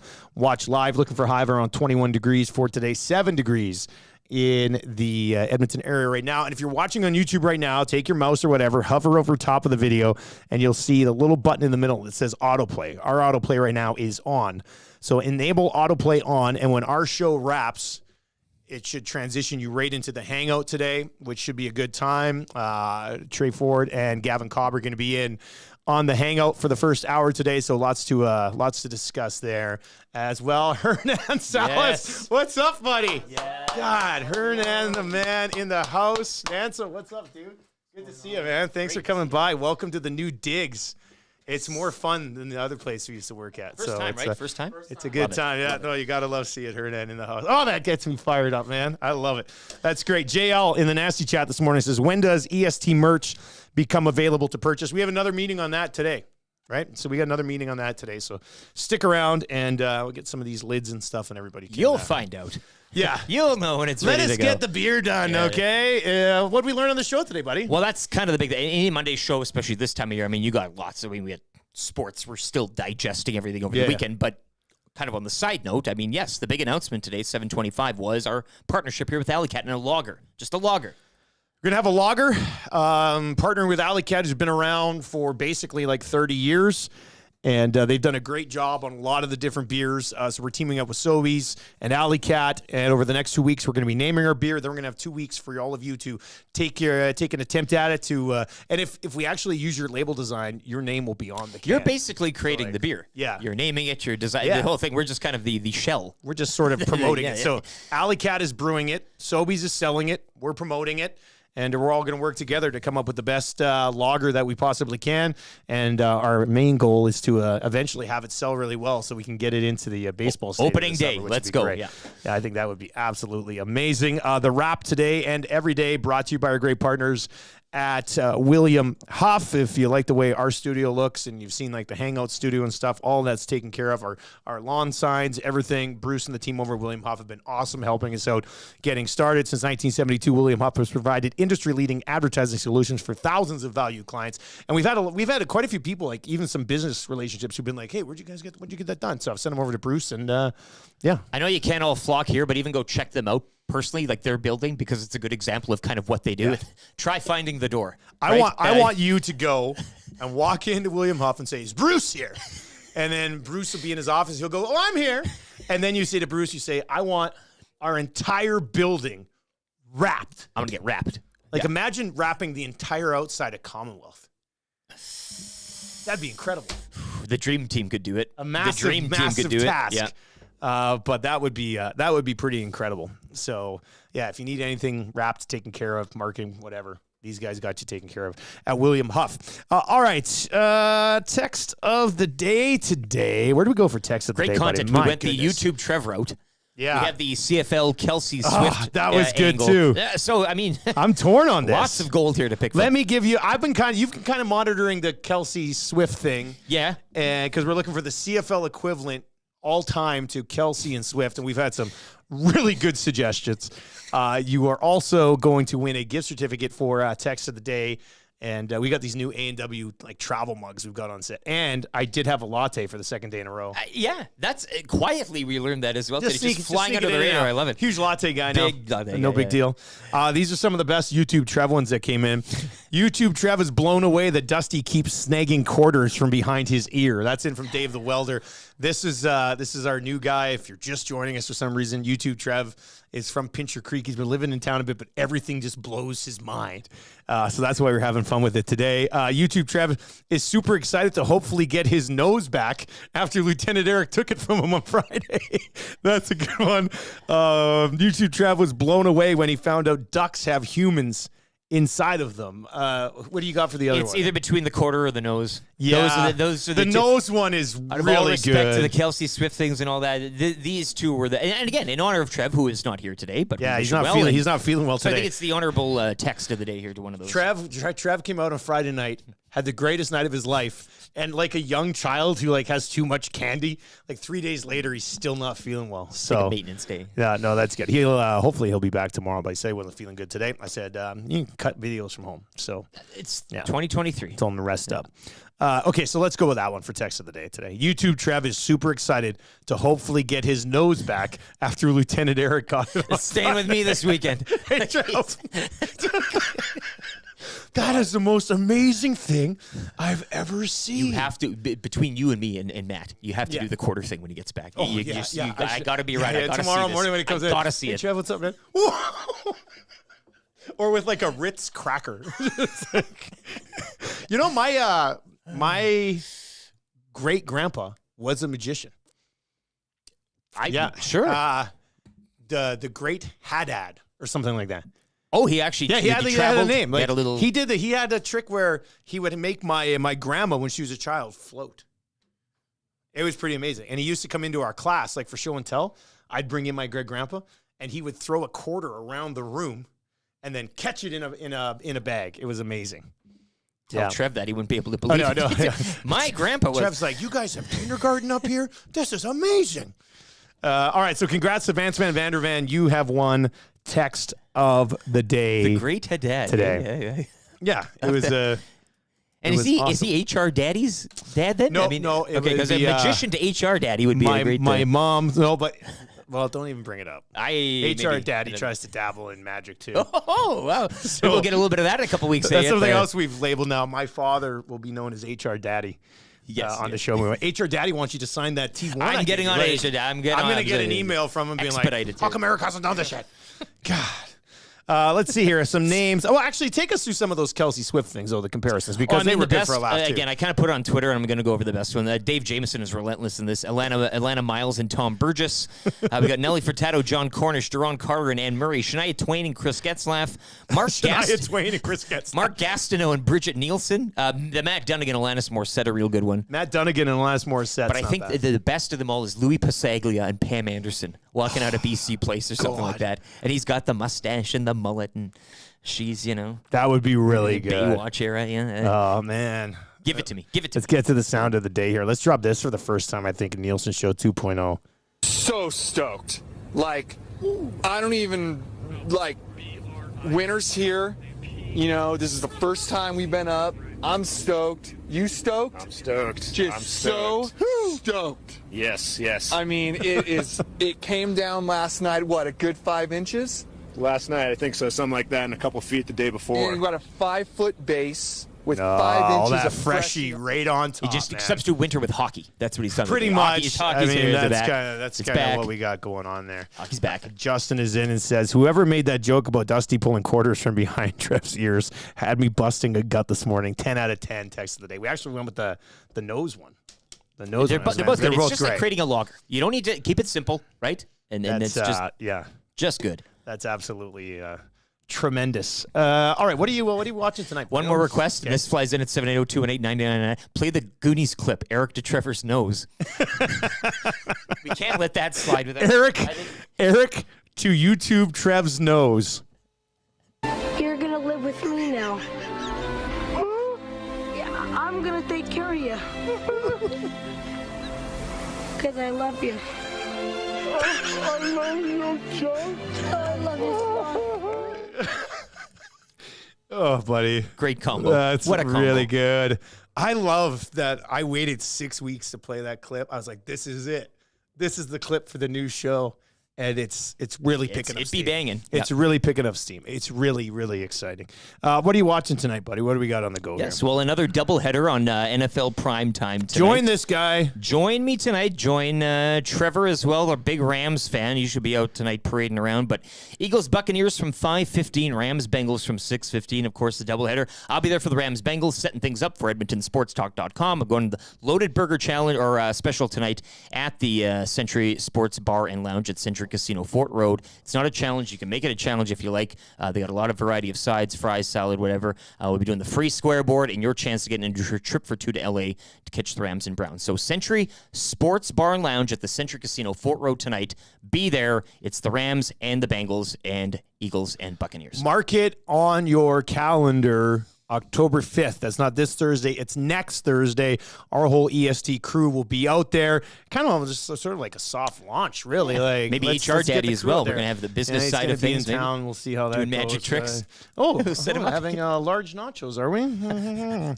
I'll make it disappear. yeah, exactly. Well, Travis like, did you just pull that nacho from behind my ear?